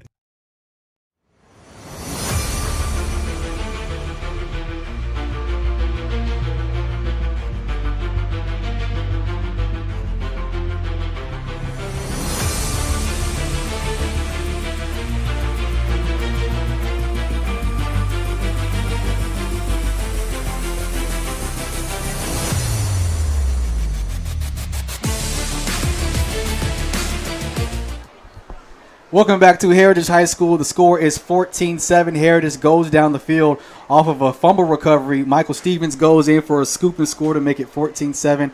Seminole, for the most of the first half, in full control. We did see some early turnovers from Isaiah Taylor, the freshman quarterback, on Seminole's behalf. But now, one-score game. What are you looking forward to here in the second half, Brian? I'm really looking forward to seeing how Taylor responds on that first drive of the second half. Back-to-back turnovers to end the half. The last one being a scoop and score to get Heritage right back in this one. It's critical that he responds well, shakes this off, just plays the way he's been playing, because he was playing pretty good prior to those 2 turnovers, so I'm really interested to see how he responds. Heritage will get the opening kickoff to start the second half. They have 7 points. They got a chance to now level this game potentially with a touchdown. We haven't seen Heritage have those deep ball shots down the field.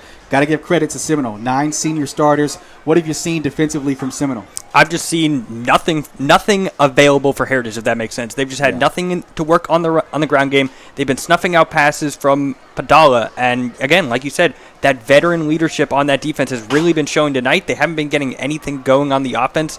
They have that touchdown because of their defense. Let's see if that can maybe give them a spark on the offensive side.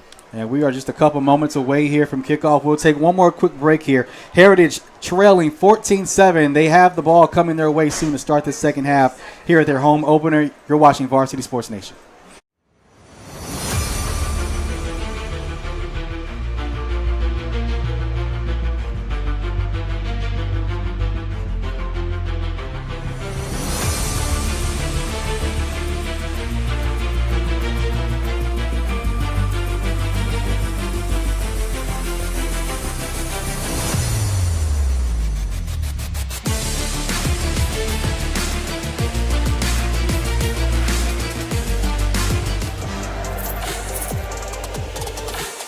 Varsity Sports Nation. Unleash the champion within. Welcome back to Heritage High School as we get you set to the start of the second half. Seminole set to kick it away to Heritage. The deep people for Heritage is going to be Devin Green and Nate Owens back to return. Seminole in full control for most of the first half, had 14 unanswered points, but a scoop and score by the defensive end, Michael Stevens, to make this a one-score game. We'll see how Heritage responds here in the second half. Green will field it from his own 15-yard line, looking for a lane, and going to be bottled up and slung down near his own 25-yard line. So that is where we will see the Heritage offense come out on the field. And we saw Nate Owens get some touches a little bit in the first half. I'm sure that's a guy they want to really get the ball in his hands. As we mentioned earlier in the broadcast, Nate Owens had 2 touchdowns last week, both over 75-plus yards.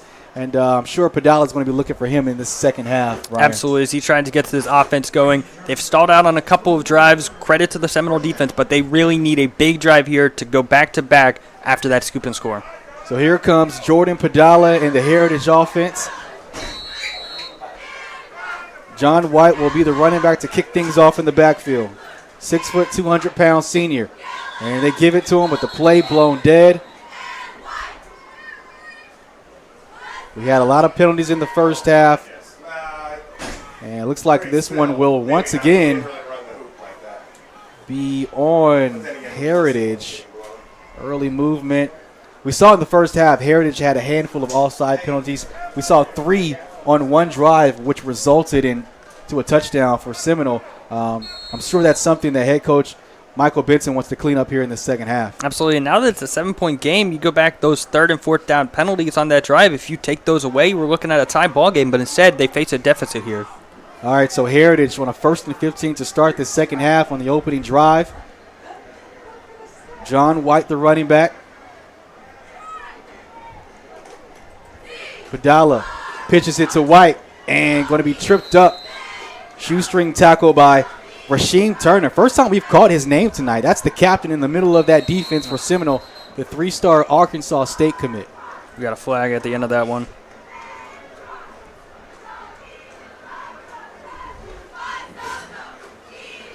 So 2 flags to start this game.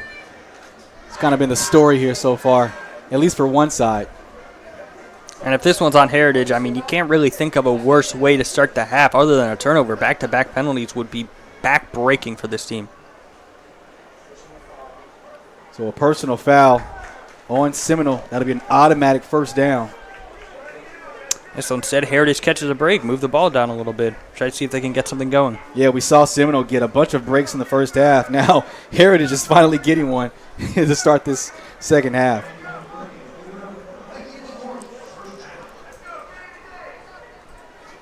So Jordan Padala, after a strong performance in his debut last week on the road for Heritage, 12 of 16, 215 passing yards. And once again, early movement, same song, same story for Heritage. That's 3 plays, 3 penalties. Just a sloppy way to start this second half. Alex Fralin, the guilty party, the sophomore receiver. So back and forth we go here. 5 yards here, 15 yards there. It's kind of what we're doing here in the second half.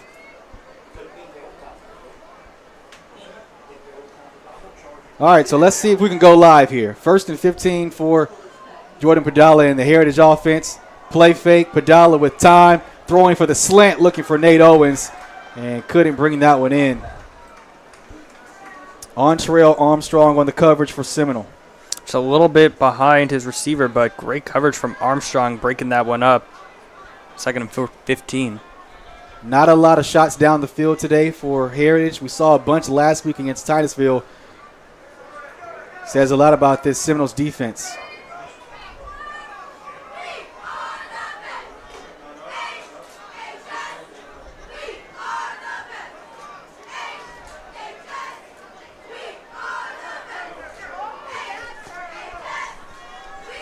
Pistol formation for Heritage. John White, the pistol back. They give it to him. And he's met quickly. Hit hard by Brian Bush. That's just been the story of the night for the Heritage run game. Stuffed at the line of scrimmage. Really no holes, no gaps, nothing to work with. And really is making the offense one-dimensional. So an early hole here for Heritage. 3rd and about 14. They need to get to their own 44-yard line for a first down.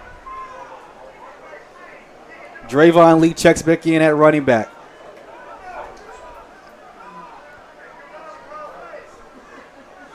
Quiet first half for Lee. Padala rolls right, looking downfield. Birch had a step, but the ball underthrown, and that'll bring up 4th down for the Panthers.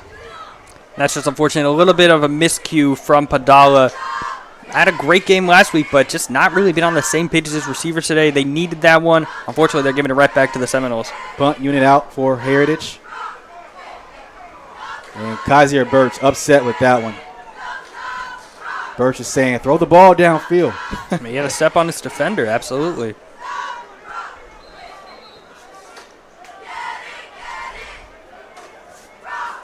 Looks like Devarion Jefferson, the deep man for Seminole for the return, lined up at his own 36.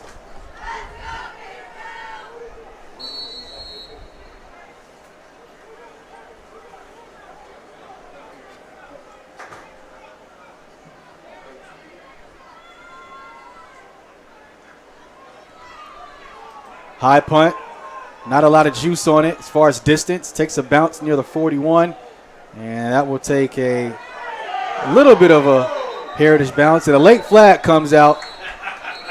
Can't be doing that if you're Seminole. Great field position squandered by just another stupid penalty. And multiple flags on the field, and another flag. All right, so here we go. Things getting a little tense now on the field.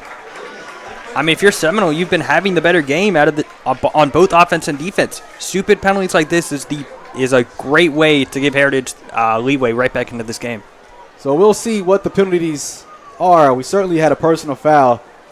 We could see an offset here. And like we were saying earlier, holds, that's fine because, that's an effort penalty. But penalties after the play where it's unnecessary roughness, it's in the word, unnecessary. It's just not necessary. And yeah, this could be bad for Seminole. They were firing on all cylinders in that first half, but sloppy penalties like this is not going to move the ball. And I think what you're seeing is both teams are a bit frustrated. Things aren't going the way they want to offensively for both sides, really. I mean, you've had the 2 turnovers to end the first half for Seminole. The offense comes out for Heritage, can't do anything. A lot of self-inflicted wound, so you're going to start to see maybe some tension down on the field. We'll see what happens, though, but the refs trying to sort this thing out here. We could see an offset of penalties. Depends on what the officials call. We did see number 33 for Seminole with a late hit. And that's the best case scenario for Seminole, getting an offsetting penalty after that, because it looked like they were the first offender. So a lot of laundry on the field. All the refs picking up their flags. I think there were 4 on the field at once. I'm not really sure. So they're walking the ball forward for Heritage. Looks like they'll spot it at the Seminole 40.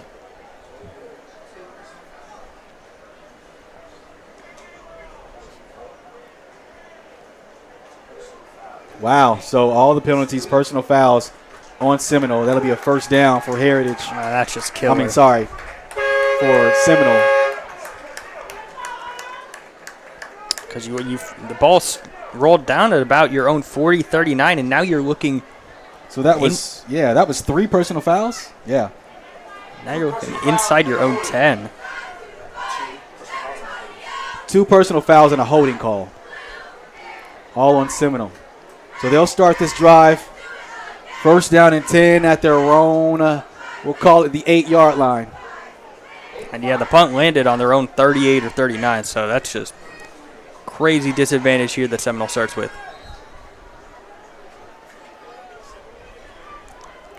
Have another stoppage. Oh, the officials all getting their flags back. Okay. Thought there was another penalty on that one, not going to lie. All right, here we go. First and 10 for Seminole at their own 8-yard line. Taylor hands it off to Deshaun Watkins. Almost gets that one for a bigger gain, but wrapped up for a 3-yard carry.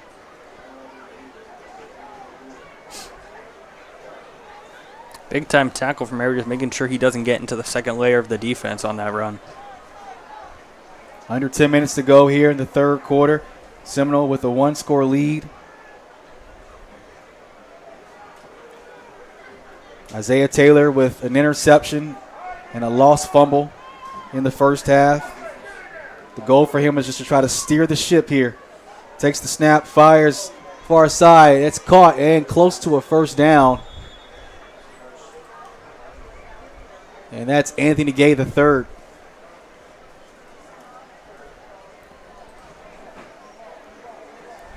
So that'll be good to move the chains.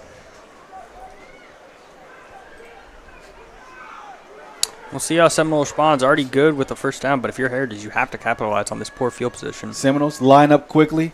Back to the ground game. Gain of maybe 1 on the play. And another late flag. This one might be on Heritage. And if you're Heritage, on the flip side, you can't have that. You've already let Seminole shoot themselves in the foot. You don't need to be shooting yourself in the foot.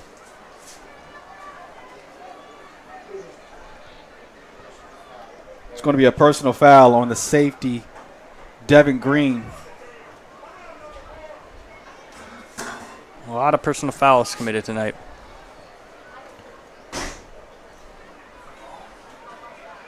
So that'll be an automatic first down. That'll put Seminole at their own 34-yard line.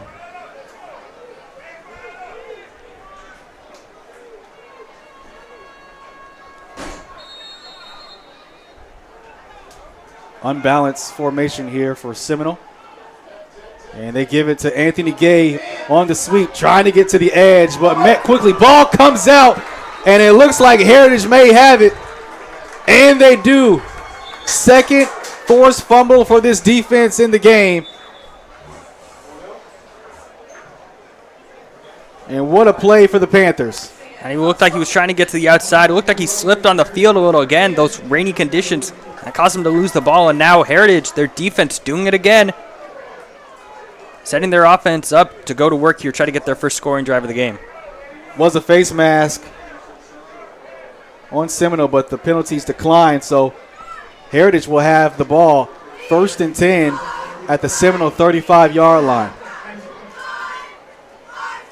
And that's huge because it feels like Seminole was doing everything right for the majority of that first half, but then those 2 turnovers came in, and now it just feels like they can't put together a clean drive, and now Heritage trying to capitalize That's the question here. Can they capitalize? No dice on the opening drive to start the second half for Heritage. Now with a short field to work with, how will Jordan Padala and this offense navigate?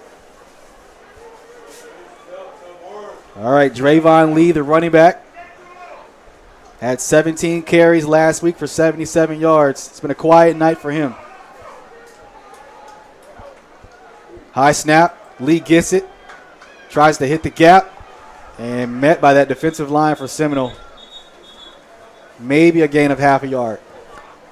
Just meeting them at the line of scrimmage every single time. Seminole's been relentless on every single run play from Heritage. Really got to find some sort of room to work with. Had a conversation with Seminole head coach Carl Calhoun. He said he was going to rely on his defense, not just for this game, but for the entire season as they continue to try to find their way offensively. That's probably a good strategy. They're doing pretty well tonight here. 3 receivers to the bottom of your screen. Padala and Lee in the backfield. It's been a quiet night for Nate Owens. We'll see if they may take a shot here. 2nd and 10 for Padala. Sprints left. Throwing, and that one off the mark. Throwing against his body there, looking for Kaiser Birch. That'll bring up 3rd down. And yeah, that Seminole front has had him uncomfortable all night, making rollout throws. You got to give credit to them. They have been disrupting this entire game, this Heritage offense that was looking pretty potent and poised last week. Last week, Seminole got gashed by Creekside in the run game. Gave up consecutive touchdowns in the second half. Much better performance here for this front 7 for the Seminole defense. 3rd and 10 here for Padala and the Heritage offense. Timeout called. It'll be Heritage's timeout. First one of the second half. We'll take one with them. 8:01 to go here in the 3rd quarter. Heritage trying to capitalize and keep this drive alive. You're watching Varsity Sports Nation.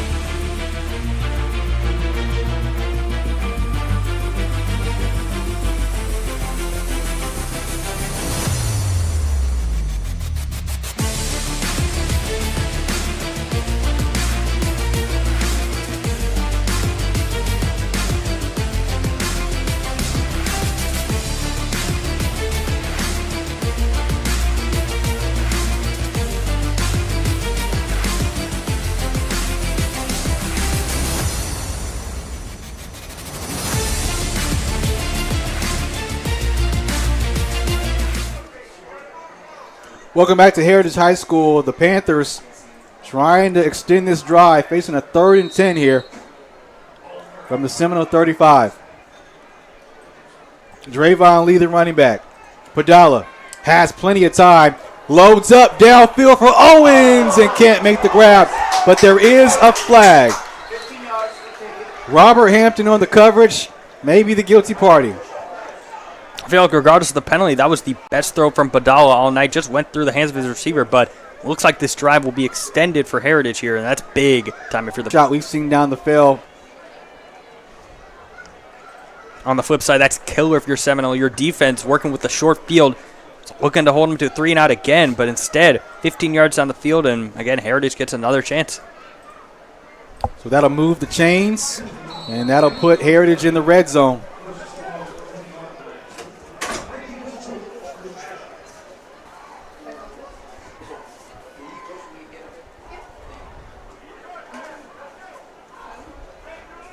First down and 10 for Heritage at the 20-yard line. White gets the carry and met quickly by Terrence Thompson. You can tell Heritage is trying to wear down the Seminole defense, but to no avail. They're trying to run the ball down their throats. Haven't gotten a successful chunk play rush tonight. About a 2-yard gain for John White. White had 18 carries for 116 yards a season ago. And we got an injury timeout on the field. Brandon Sims. So the trainers will attend to him. We'll take a quick break as well. Heritage driving down the field. 14-7 is your score. Seminole in front.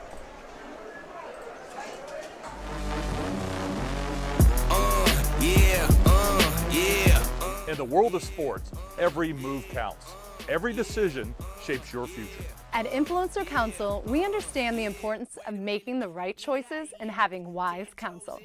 Our team specializes in legal counsel, ensuring every contract is airtight and every deal is in your best interest. In this new world, financial responsibility is even more important than ever before. We ensure our clients understand this new responsibility and educate them on how to navigate it properly. Taxation obligations, investment opportunities, and purchasing assistance can mean the difference in their short-term and long-term success. Our branding specialists work tirelessly to build and elevate your personal brand, making sure you stand out on and off the field. Join Influencer Council and maximize your opportunities. Legal, financial, branding, legacy. Your future starts here. 7:27 left to go here in the the third quarter. And Seminole trying to put this drive to a halt for Heritage. They've capitalized on some penalties, and we have another penalty. Perfect timing, Jared. Coach is not too thrilled up here in the press box. Yeah, we hear the coaches banging on the roof above us. That'll be a false start on Heritage. That'll back them up 5 to make life a little tougher here. And then when you were talking earlier in the pregame about crystallizing identities, you do not want to have your identity be crystallized as a team that's sloppy on the offsides and all these penalties that they're committing. Padala gives it to John White out of the pistol, and he's decked to the ground. Brian Bush making his presence felt.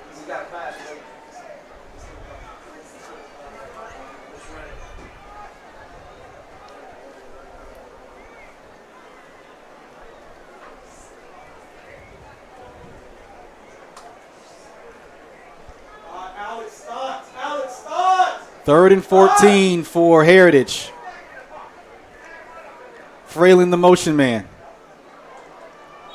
And once again, early movement. Something must be going on with the snap or the cadence.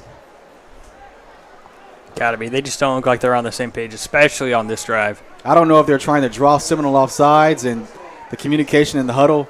Well, they don't huddle. That's the thing. So maybe that's something with the miscommunication.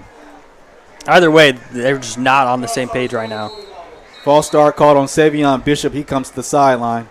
It's the junior tight end. And here's a water break. So they'll take a water break. We'll take a broadcasting break. 6:31 left to go in the third.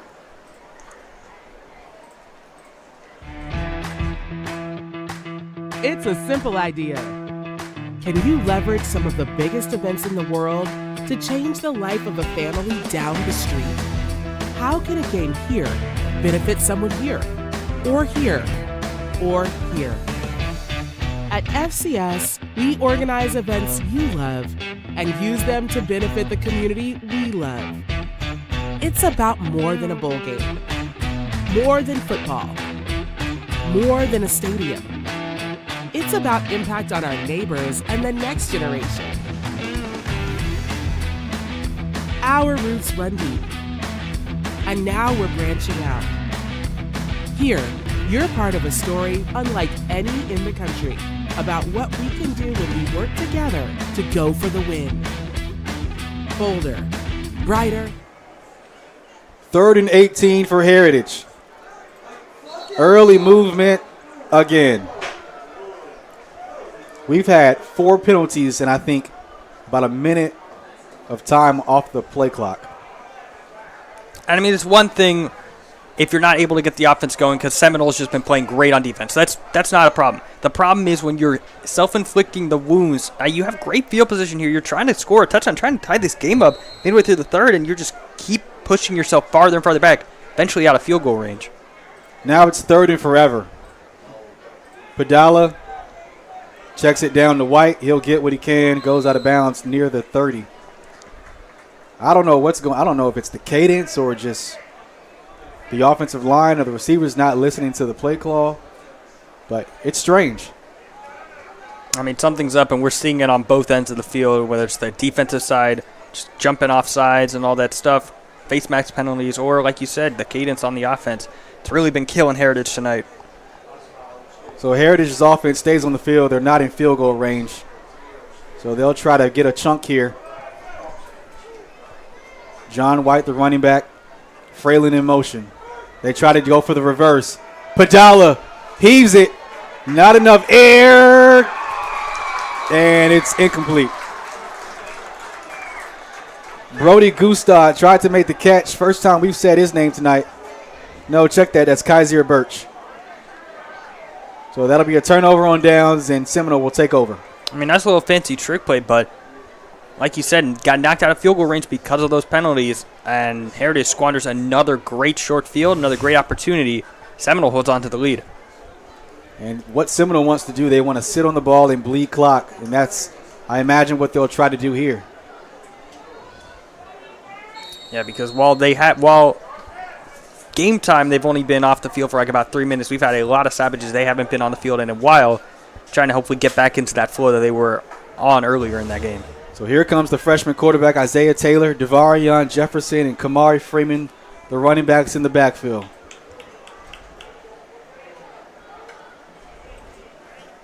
Taylor hands it off. He's got a step, gets to the second level, and he'll get to midfield. Big-time carry for Kamari Freeman. That's easily the best carry from Freeman we've seen all night. Just the relentless rushing attack from the Seminoles have been wearing down this Heritage defense, and it's showing right now. 20-yard gain for Freeman, the transfer from New Smyrna Beach.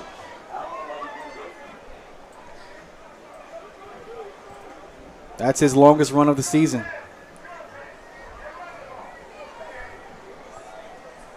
First and 10 for the Noles. Back to Freeman. Up the middle. Met by Anthony Hicks. Gain of about 2. Yeah, if you're Seminole, that's exactly what you want. You want to run it through their defense, and you want to bleed clock. Try and get another score here, whether it's a field goal or a touchdown. Go back up 2 possessions. Heritage trying to put together another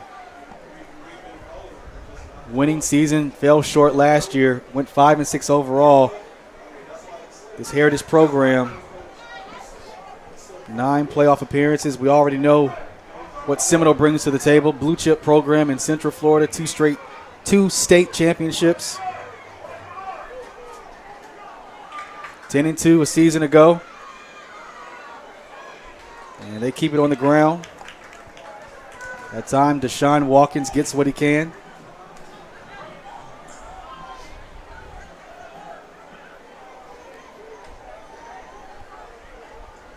And Seminole going to take their time and try to bleed this clock with about 4:41 left to go here in this third quarter. And honestly, why wouldn't they? The running game's been working. That's your best friend. Trying to kill some time here. And to be honest, on the Heritage side, they haven't put together a scoring drive on offense. So you want to keep the ball out of their hands as much as you can here in the final 15 or so minutes. 3rd and 6 for Seminole at the Heritage 46.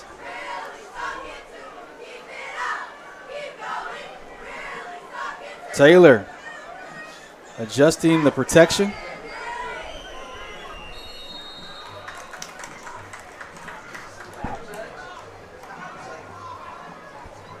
Delay of game on Seminole. Mental error for the freshman QB. That's when you can't have it. Moves you into your own territory. If you don't pick this up here, like you're looking at a punt. It's the first time I've seen him try to check the protection tonight, and he got it in too late. I think they were trying to change the play, maybe give him a little more freedom offensively, but couldn't deliver, so now they're backed up on their own side of the field again. It's going to be 3rd and 11.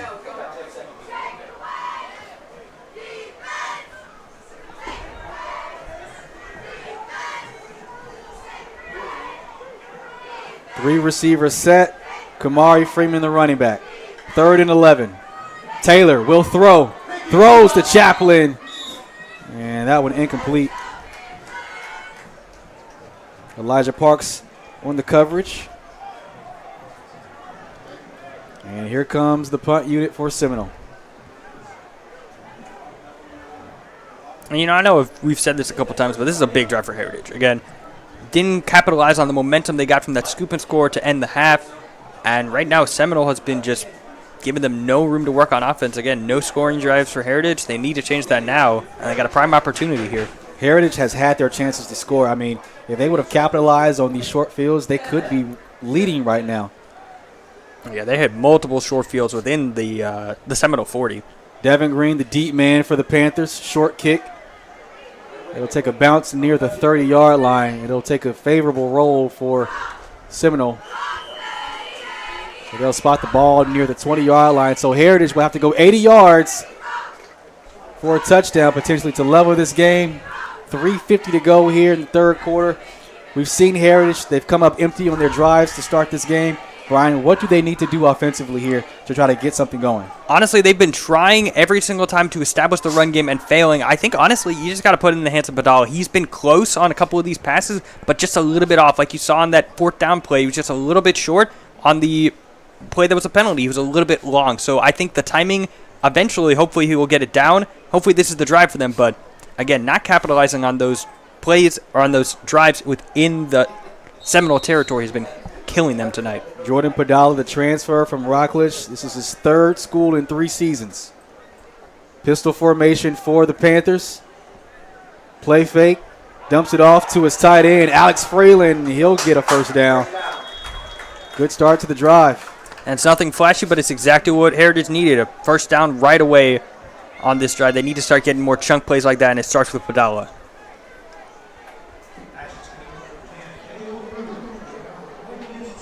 Heritage not known for huddling.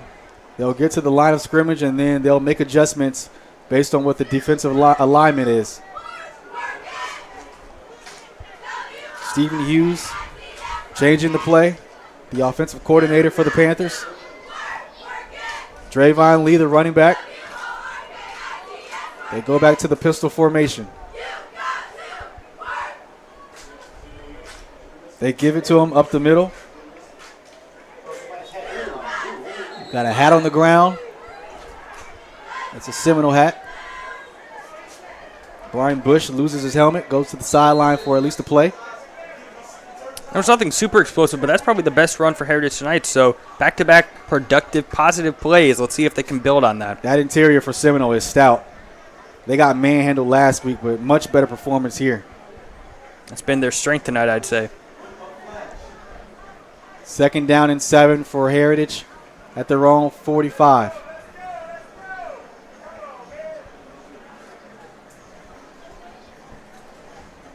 Padala throws near side, and that one almost intercepted.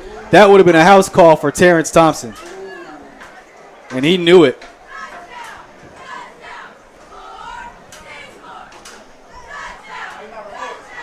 And I know he wants that back, but still made a great play. It looked like he was going to get the first down on that check down pass. Instead, now it's a 3rd and 5. So even though you wanted that pick six, still a great play patting that down.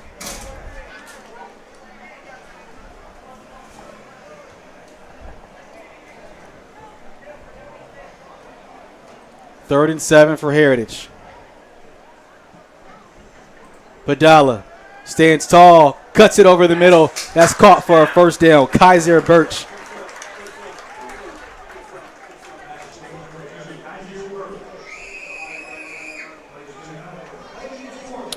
And he knew it was only a matter of time before Padala started to find his groove. Unfortunately for Seminole, they only have a 7-point lead. They were only able to capitalize, put 14 points on the board. Let's see if they can come up with another stop here. A little bit of rhythm here for the Panthers.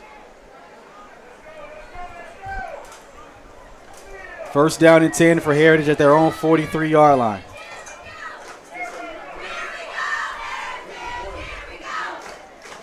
Back to Lee on the ground and met in the backfield. That'll be a loss.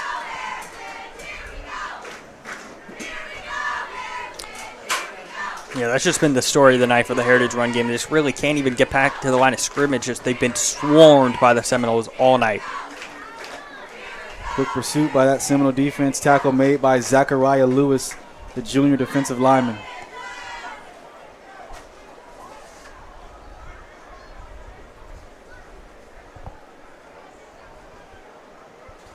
So following the negative play, it'll be 2nd down and 9 for Heritage.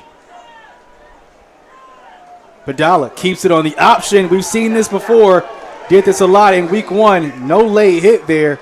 Home crowd looking for a flag. They don't get it, but a good run by Padala. Gets close to the first down line. Beautiful read from Padala. Again, he's doing it all today with his legs and his arms. Or excuse me, and his arm. We'll see. Looks like they're marking that a first. Yeah, that'll be a first down.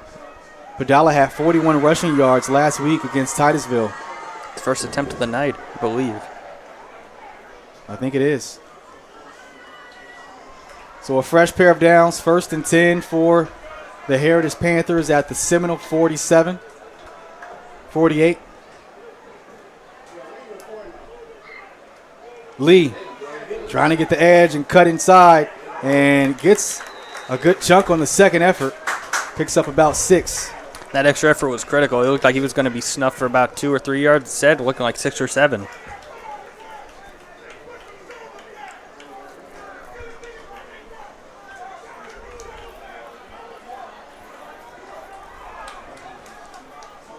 Seminole trying to bring in substitutions. It'll be 2nd down and 4 for Heritage and a timeout called by Seminole. And we'll take one with them. 5 seconds to go here in the 3rd quarter. 14-7 ball game. Heritage driving.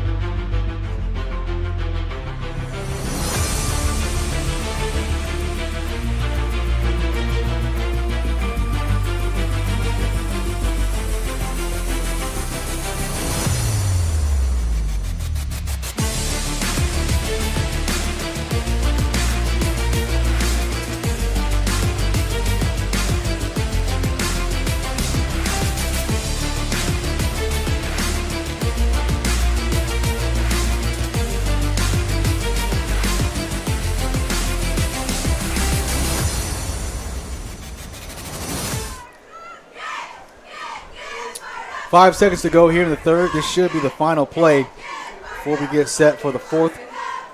2nd down and 4 for Jordan Padala and his Heritage offense. And they keep it on the ground. And Drayvon Lee met in the backfield once again. And that'll take us to the end of the 3rd. 14-7 ball game. Seminole in front by 1 touchdown, but Heritage trying to level things up in their home opener. You're watching Varsity Sports Nation from Heritage High School.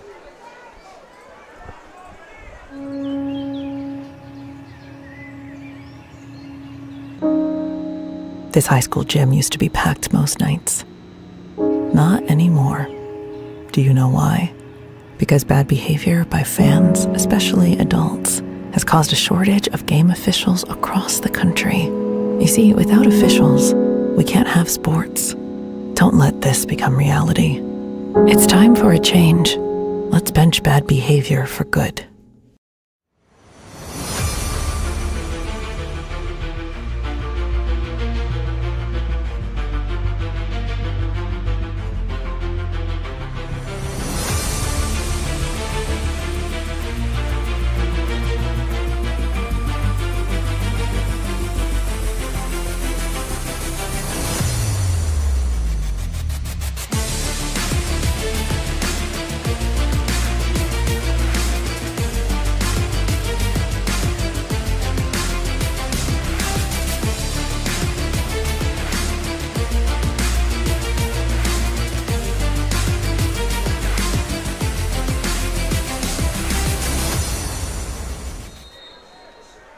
Welcome back as we get set for the start of the 4th quarter. 3rd down and 4 for Heritage. Padala with the play fake has Kaiser Birch on the slant and can't hold on to it.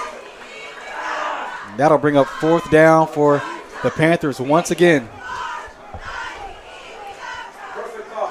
Just when it looked like they were getting a little bit of rhythm between the receivers and Padala, just a little bit behind on that play, and that's a big time drop if you're Heritage. So Heritage will punt it away. Robert Hampton, the deep man for Seminole, lined up at his own 20-yard line. Yeah, that was probably the best offensive drive of the night for Heritage. Unfortunately, gets squandered here. No points away from that one. Steve Moore sets a punt it away for Heritage. He sets up at his own 45. Clean kick, line drive. And that one will go down inside the 10. It will go down at the 10-yard line, and that's where Seminole will take over once again. A chance to maybe extend their lead here. 11:46 to go in the fourth quarter. What are you looking for from Seminole here, Brian? Kind of more of the same, kind of looking for them to bleed the clock, but just limit they cannot have another turnover, another bad penalty. They just have to play a clean drive, even if it means punting at midfield, just taking off some clock. You are in the driver's seat. Just can't give this back to Heritage. It's almost like bender but don't break mentality Absolutely. for the Seminole offense. Isaiah Taylor, the freshman quarterback, has made some mistakes tonight, but he's weathering the storm. And I'm sure head coach Carl Calhoun just wants him to take care of the football and let his athletes do the rest. Speaking of the freshman, that's the wide receiver for tonight, Jalen Chaplin, who's been playing both sides. He keeps on the Wildcat. And with only 12 minutes left in the game, you got to figure each team's probably going to get about 2 more drives each, roughly. So you just got to play 2 clean drives of offense, and then conversely on the other side, just get a couple more stops. And you'll probably be the victors tonight. Chaplin with a 5-yard gain. He's got offers from Liberty, Coastal Carolina, and FIU. Plays corner on defense for the Noles. Chaplin still lined up at quarterback. It's been a long night for him. You can tell by his jersey. This time, they hand it off. Wrapped up in the backfield. Still going. And he finally gets ruled down. That's Kamari Freeman. Way to play to the whistle for the Panthers.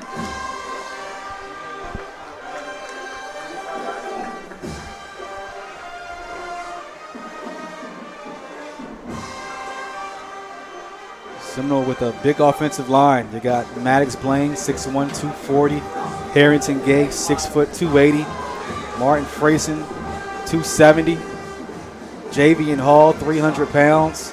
Amari Matthews, 6 foot, 235. So I'm sure they want to lean on the big boys up front. It's going to be 3rd down and 10 for Seminole. Chaplin takes the snap, and he's going to throw, and it's caught. And the connection there, Chaplin and looks like Robles for the catch.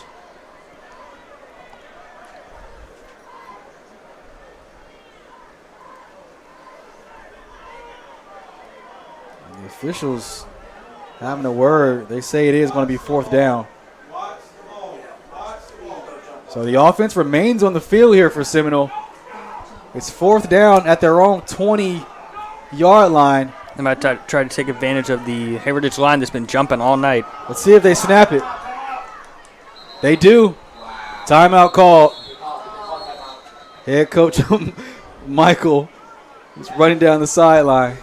Michael Benson was running down the sideline trying to get that timeout. He got it in.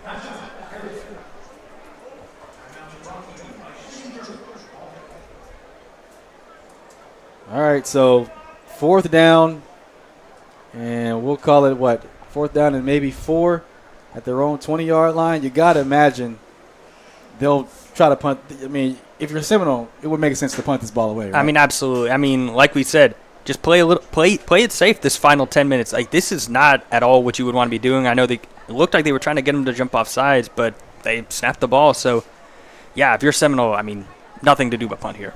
Michael Benson went down there to get the timeout, but Seminole snapped the football, so I don't know if they have the same approach maybe coming out of this timeout. I don't know. I think I would change it if I were them, but, I mean, it looked like they were about to get stuffed, so honestly, they kind of got bailed out on that one, to be honest with you.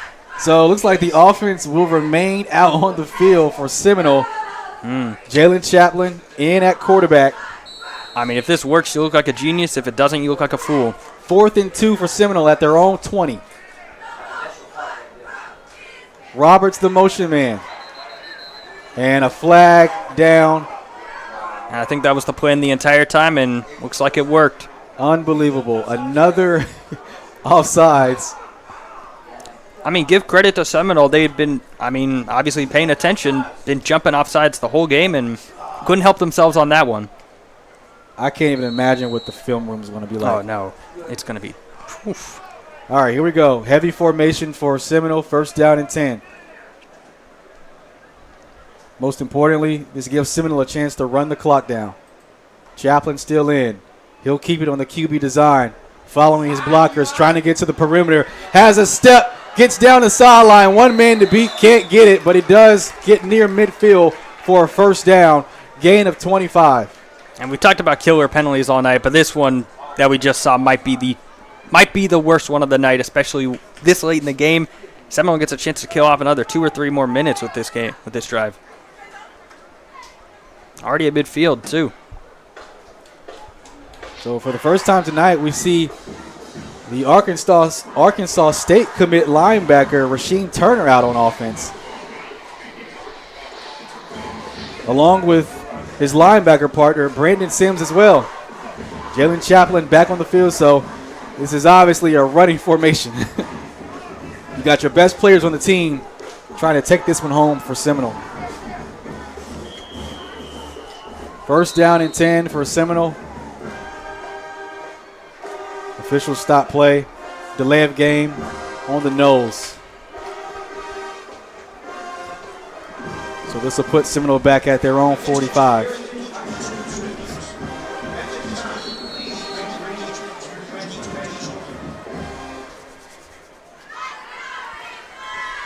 Seminole, one of the most successful teams in Central Florida.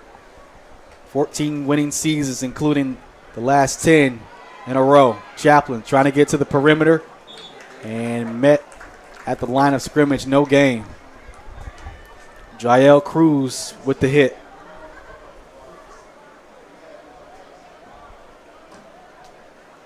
Seminole, just one of those programs that just produces top-tier talent. Several players who have played in the NFL. Gabe Davis, the wide receiver, played with the Buffalo Bills and the Jaguars. Ray Armstrong, Jeff Fain, Ron Moore, Reggie Branch, Charles Riggins, and Don Jackson. So Seminole knows how to produce top-tier talent. They're trying to bring home a win here, their first one of the season. And the freshman quarterback back in. Taylor cuts it near side, and Gerard Riggins unable to bring that one in. That's tough because that was a good read, but that drop stops the clock. That's exactly what you want for your Heritage, exactly the opposite of what you want for your Seminole. You're trying to kill as much clock as you can. So I actually believe that was Deshaun Watkins on the throw. The running back. No, it was the freshman quarterback. Bunch set to the bottom of your screen. 3rd and 15. Taylor sprints left. Looking for Robles. Tries to keep it in bounds. The official says no, and now Robles has half a jersey of dirt. I'm sure that's a terrible feeling for him. And it's crazy how quickly a drive can be turned on its head. Seminole was driving down the field after a good run by the freshman quarterback, and then they were killing some clock, but back-to-back incompletions now. Heritage has plenty of time and hoping to get this ball back with some good field position here. So Seminole will punt it away. They'll play the field position battle. Kaiser Birch will be on the return for Heritage. He'll set up near his own 15. 7:33 to go here in the 4th. Bobble snap, blocked, and it's popped up in the air. So once again, Heritage with a favorable field position. Ball goes out of bounds. And Seminole pleading for maybe they stole possession after Heritage touched it. Looked like Heritage might have touched it, not going to lie. The officials having a conversation about it. Seminole feels confident. That's their football. This is a huge call, Brian. Absolutely. I mean, you're talking about a blocked punt that sets up Heritage in Seminole field position could be negated because of a premature touching by Heritage. This is absolutely huge. You're right. If they're having a conversation this long, it could be Seminoles ball. I'm hearing the coaches up here saying, so behind the line of scrimmage, they are allowed to touch it. We'll see if that's maybe what they're discussing. It would be nice if we had a rules analyst with us. Yeah, no, absolutely. Cut to Gene's territory. What's he doing right now? Massive call here.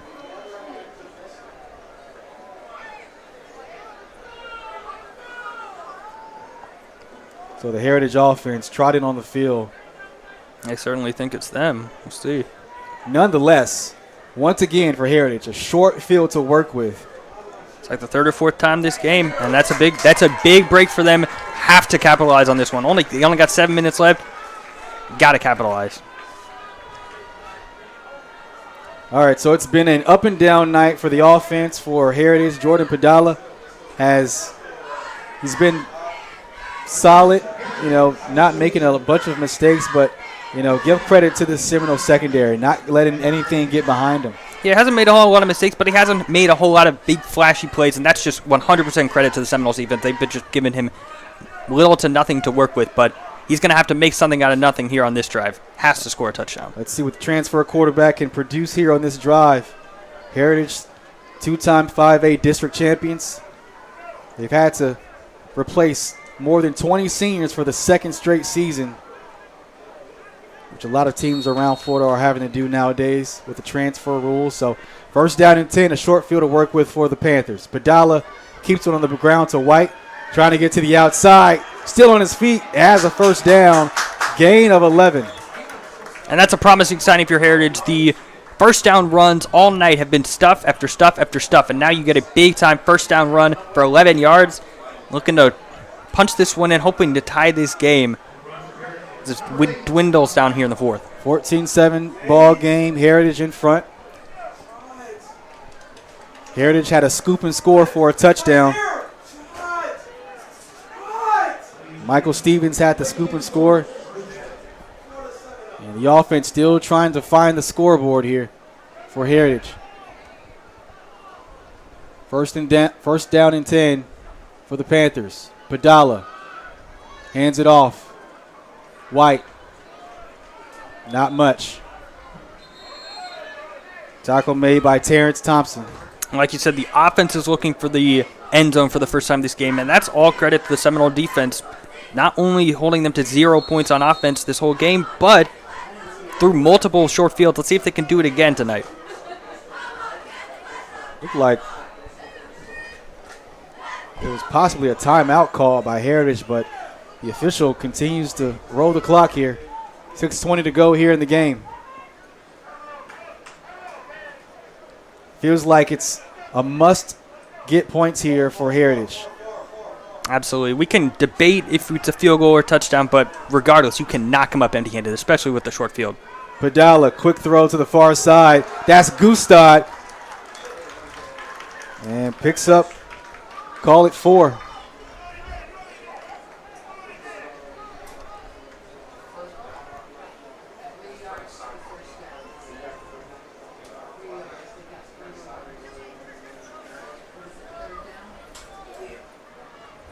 So Padala trying to heat up here, 3rd and 4 here for Heritage. You think this is 4th down territory? I think so.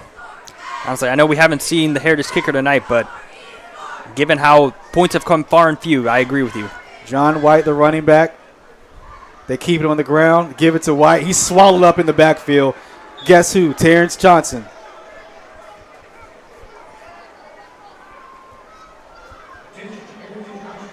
He had 7 tackles last week. He's on pace to probably have the same amount, maybe even more tonight.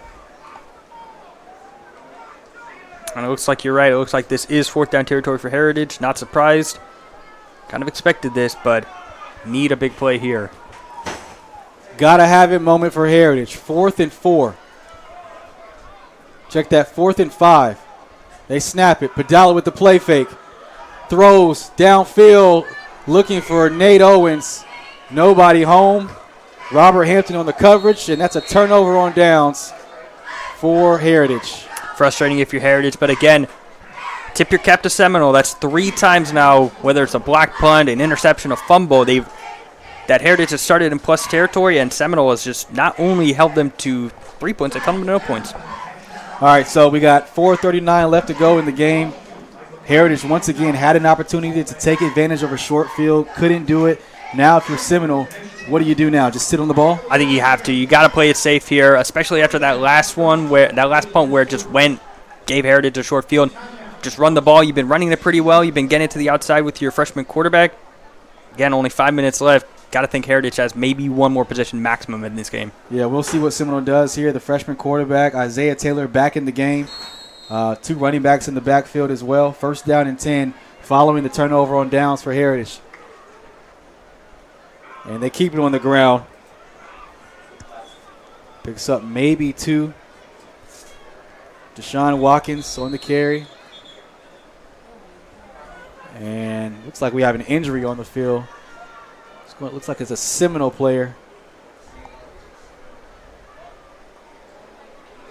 So the trainers will attend to him. We'll take a quick short break as well. 4:28 left to go in the game.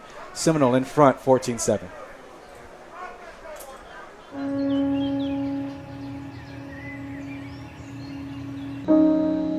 This high school gym used to be packed most nights. Not anymore. Do you know why? Because bad behavior by fans, especially adults, has caused a shortage of game officials across the country. You see, without officials, we can't have sports. Don't let this become reality. It's time for a change. Let's bench bad behavior for good.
World of sports, every decision shapes your future. At Influencer Council, we understand the importance of making the right choices and having wise counsel. With our experienced legal team by your side, you can rest easy.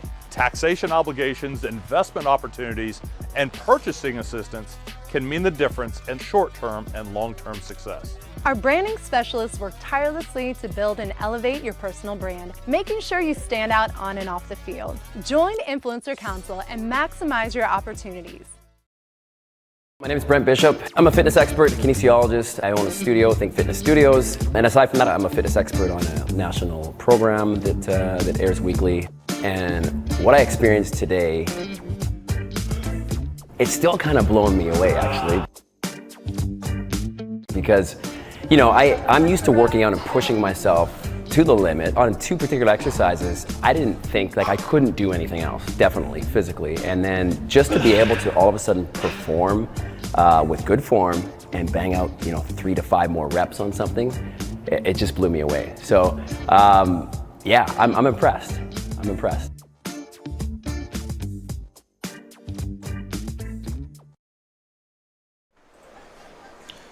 Welcome back to Heritage High School. 4:28 left to go in the game. Seminole up 14-7, trying to hold on here.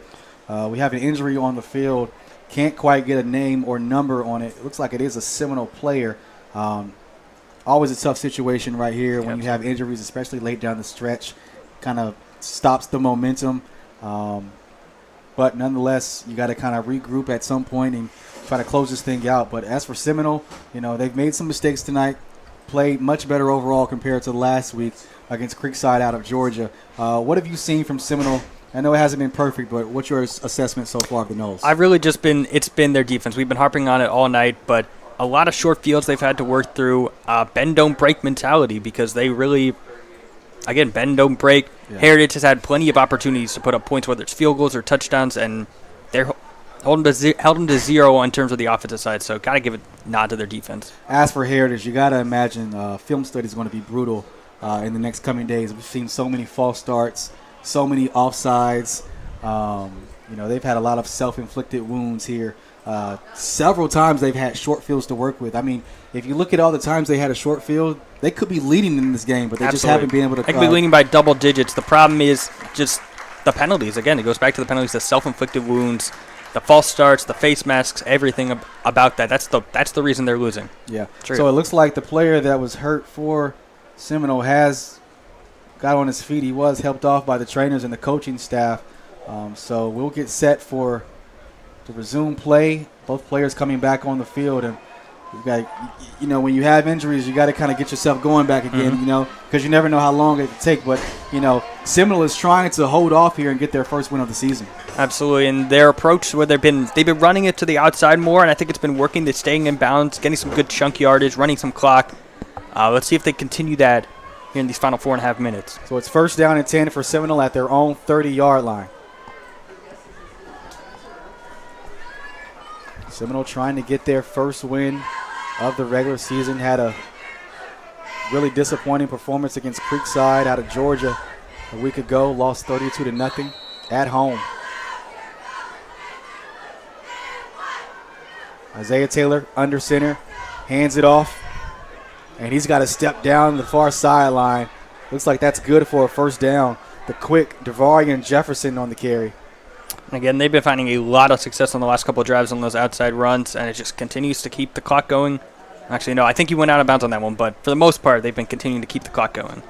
4:22 left to go in the game.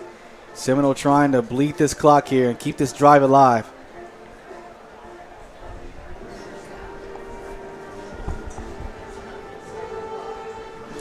Talked to head coach Carl Calhoun before this game. He said Heritage plays hard. And he knows they have some players on that side. They won last year 33-14, but Heritage is a tough team that continues to get better. This time, they give it to Chaplin on the jet sweep. He's going to be hit for a loss. So great pursuit by that defense. Taj Brown, the tackle in the backfield.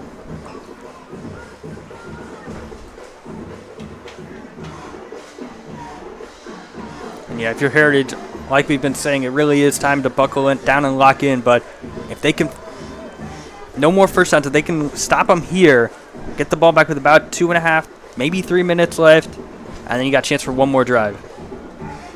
Head coach Carl Calhoun trying to get his 21st win here at Seminole as the head coach. This is his 3rd season. Played at Seminole, was a 3-sport athlete. Graduated class of 2013, went on to play at Virginia Union, part of the all-decades team there. Began his coaching career at Richmond, Virginia as a defensive coordinator. Another stoppage of play.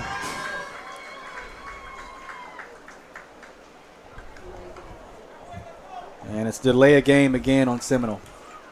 And that's the one thing you can't have. You can't have penalties or incompletions, or you just can't have clock stoppages in general, because time is your friend here if you're Seminole, and that's the only way that Heritage can get back in this game. 2nd down and 18 now for Seminole.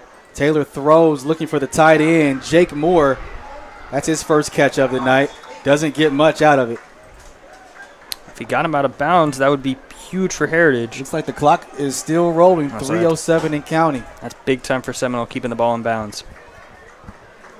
Yeah, that's the difference between 30, 40 extra seconds. Heritage wants to try to hang on to their timeouts. They have 2 left.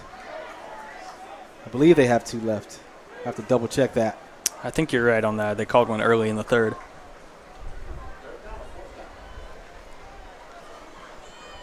Looks like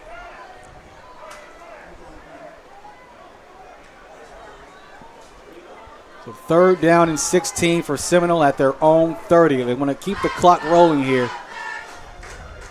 Isaiah Taylor in the gun. They're going to throw it. Looking, and he's going to be tracked down. Ball comes out. Heritage tries to jump on it, and they were so close to getting it. Taj Brown tried to pick it up and take it to the house, but it goes out of bounds, and that'll bring up 4th down instead of a turnover. Oh, I think he got a little greedy. He wanted the house call, but you got to fall on that one, man. You getting the ball within the Seminole 30, and now they're going to punt. Oh, that's just a bad read, unfortunately. Missed opportunity for Heritage, but you got to think, what was Seminole thinking throwing the ball in that absolutely. situation? I mean, you run that ball, you can get it down to about 2 minutes. I mean, I don't know what you were thinking throwing that ball. Now you're hoping to get a good punt here. Devin Green sets up for the return for Heritage at the Seminole 45. So Heritage, once again, could be set up with good field position. Can they finally punch it in? 2:18 left to go. If they fell on that ball, they would for sure be set up with good field position. But regardless, looking at a good one here. Flag comes out.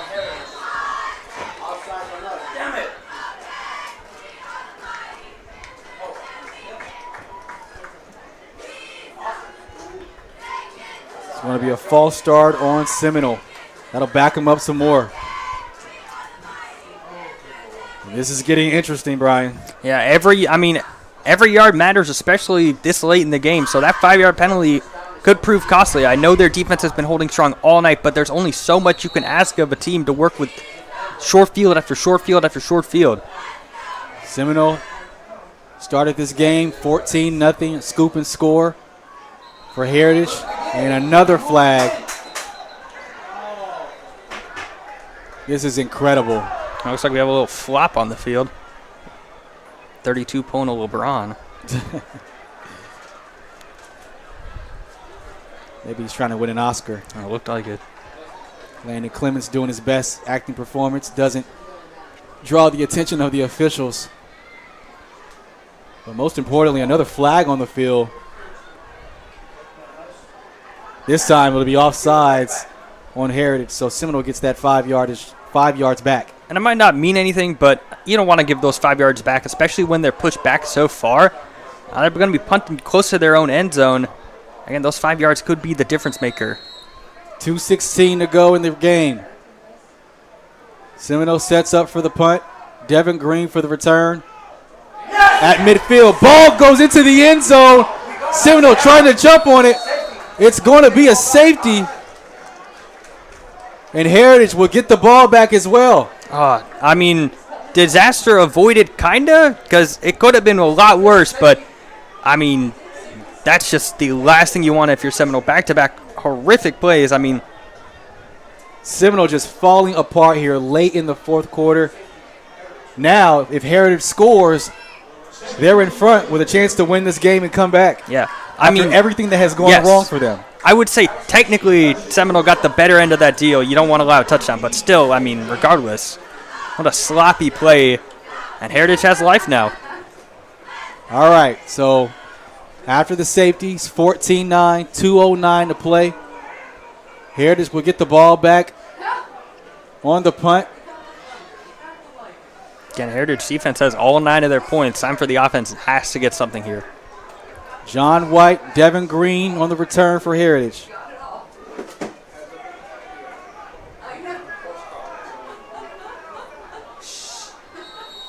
I mean, any way you slice it, I think we're heading for an interesting finish here at Heritage.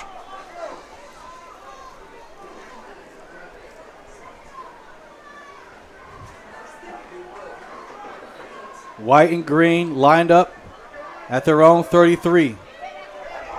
Short kick, takes a bounce. Green gets it. Looking for a lane. And tracked down at his own 45.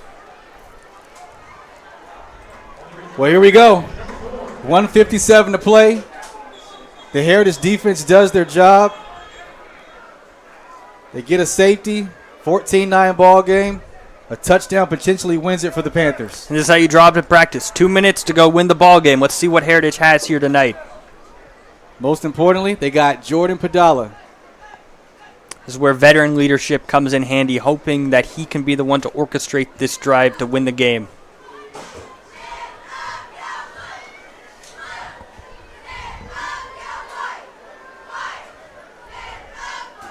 It's been a disappointing performance overall for Heritage, but, you know, sometimes the ball just falls your way. But, I mean, Seminole just really let them back in this ball game. Yeah, absolutely. Seminole was in the driver's seat, and it really started with that fumble return touchdown.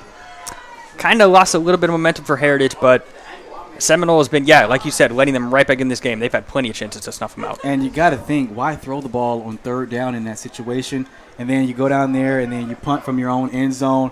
Ball goes between the punter's hands, and now you got a safety and a touchdown potentially wins it for Heritage. Absolutely, and it's just a tough call. I don't know why you would throw it on third and long. Just run the ball because, like you said, I mean, that disaster almost struck. They almost fell on the ball, had the ball inside their own 20. And yeah, with the punter situation, just a very terrible sequence of events for Seminole now with Heritage having a chance to take the lead. All right, here we go. Jordan Padala and the Heritage offense comes back on the field. 1:57 to go. Number 31 got AJ. Okay, number 31.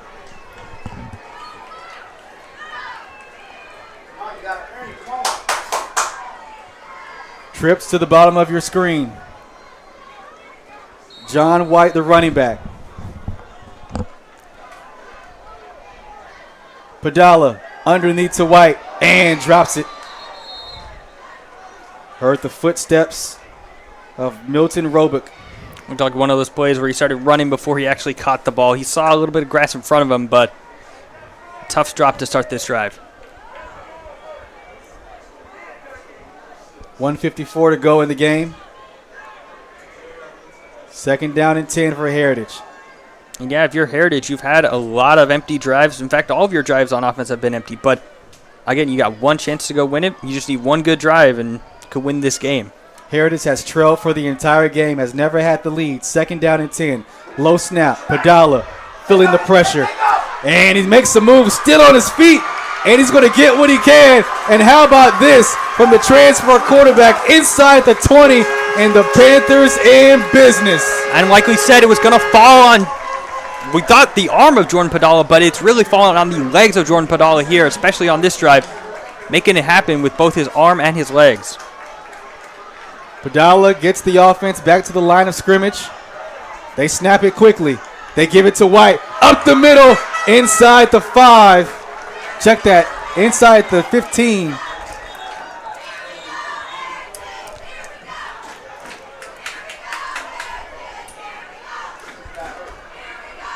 And a timeout called on the field.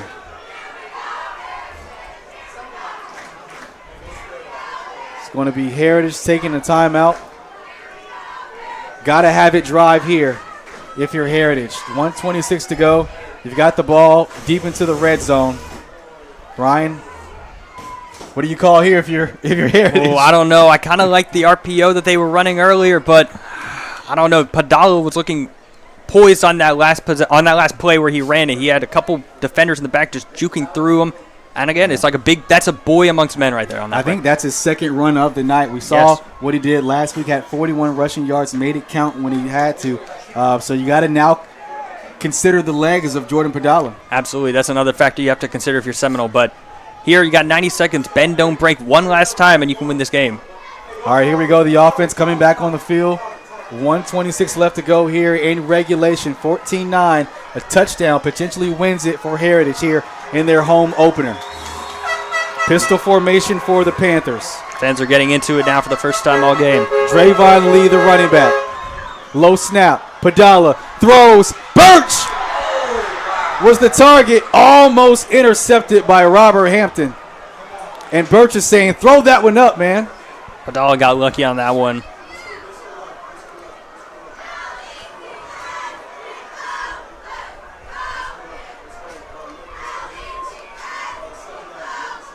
I will say the Padala starting to run this ball near the end of the game is opening up a little bit more of the offense that they would like down here in the red zone.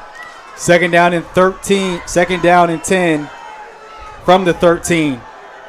Padala to Lee. Pushing forward. The trenches getting heavy. Pile still moving. And gains about 4 on the play. Again, every yard matters. It looked like it was going to be a 2-yard gain instead of a 4-yard gain. Listen, 15 or so yards to go, 1 minute left, 1 score needed to win. Yeah, you got to get every single yard. Great effort by Heritage on that play. Under a minute to go. 50 seconds in regulation. 3rd and 5 at the 9 for Heritage. Timeout, Heritage.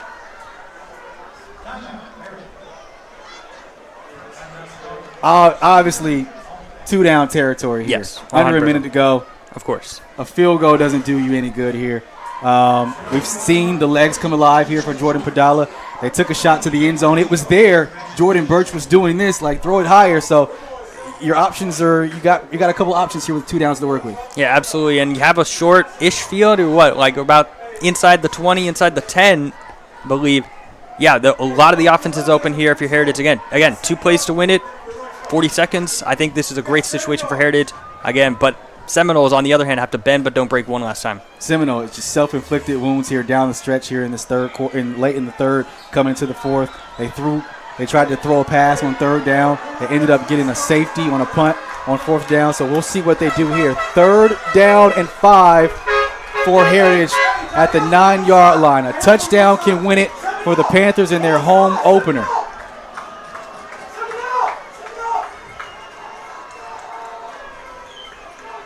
And early movement, and that's just you Heritage can't tried to go Wildcat with John White. That'll back him up 5. Like we were saying, every yard matters, and that's 5 more you just lost. Now this makes this a lot more complicated. It's 3rd down and 11 now. They're still riding with John White in the Wildcat. Movement man. Again. Yikes. It's unfortunately been the tale of the game for Heritage. Just self-inflicted pre-snap penalties. I've lost count at how many false starts they've had tonight. I mean, this drive, this is costing them the game potentially. Absolutely. I mean, this drive was going pretty well for them. Had a couple big plays. They just lost 10 yards here on this last 2 plays before they've even snapped the ball. Now you're looking at 3rd and 15 from the 20. Padala back in at quarterback. I mean, luckily this is 2-down territory, but still, and this is not what you want to be doing. John White stays in the game at running back. Trips to the bottom of your screen. Padala sprints right. Looking. Going to pull it down itself and get what he can. Goes out of bounds at the 15-yard line. So now you're looking at 4th down and about 12. I mean, clock is still rolling as well. I mean, he got what he could, but that would have been a lot more impactful on 3rd and 7 as opposed to 3rd and 15. No timeouts for Heritage. 4 receiver set. Payoff pitch for Padala. Looking. Going to try to get it himself. Not going to get there. The Seminole defense stands on 4th down, and they'll take over with 3 seconds to go. And we've been saying it all night. Self-inflicted wounds have killed Heritage. They killed what was a great drive. And that's why Seminole's going to walk away with this one. The senior-led defense for Seminole. 9 seniors in that starting lineup, and it pays off there. And they're on pace to get their first win of the season and a good one on the road. And that's just unfortunate. You wanted to see not to discredit Seminole, but you wanted to see Heritage not shoot themselves in the foot. You wanted to see a clean drive to end this game, regardless of who ended up on top, Seminoles or Panthers. Unfortunately, we didn't get that, but still a great game nonetheless. Victory formation for the Seminoles.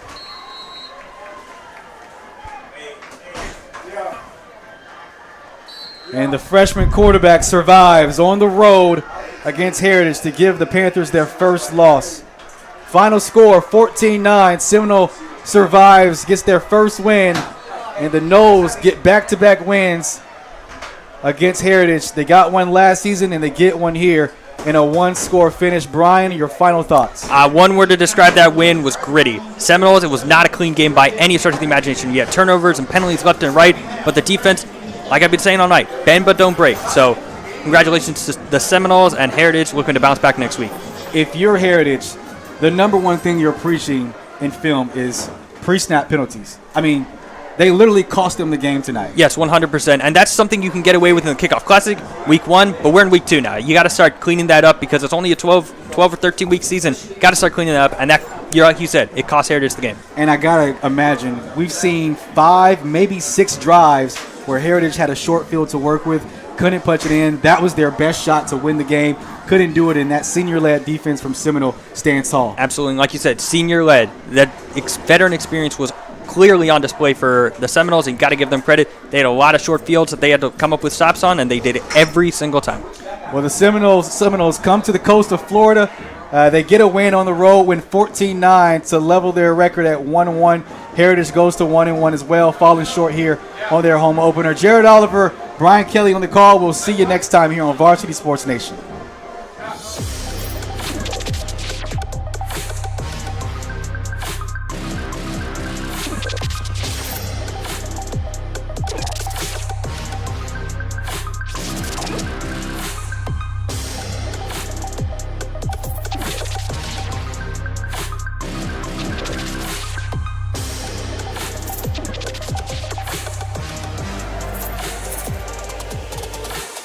Varsity Sports Nation.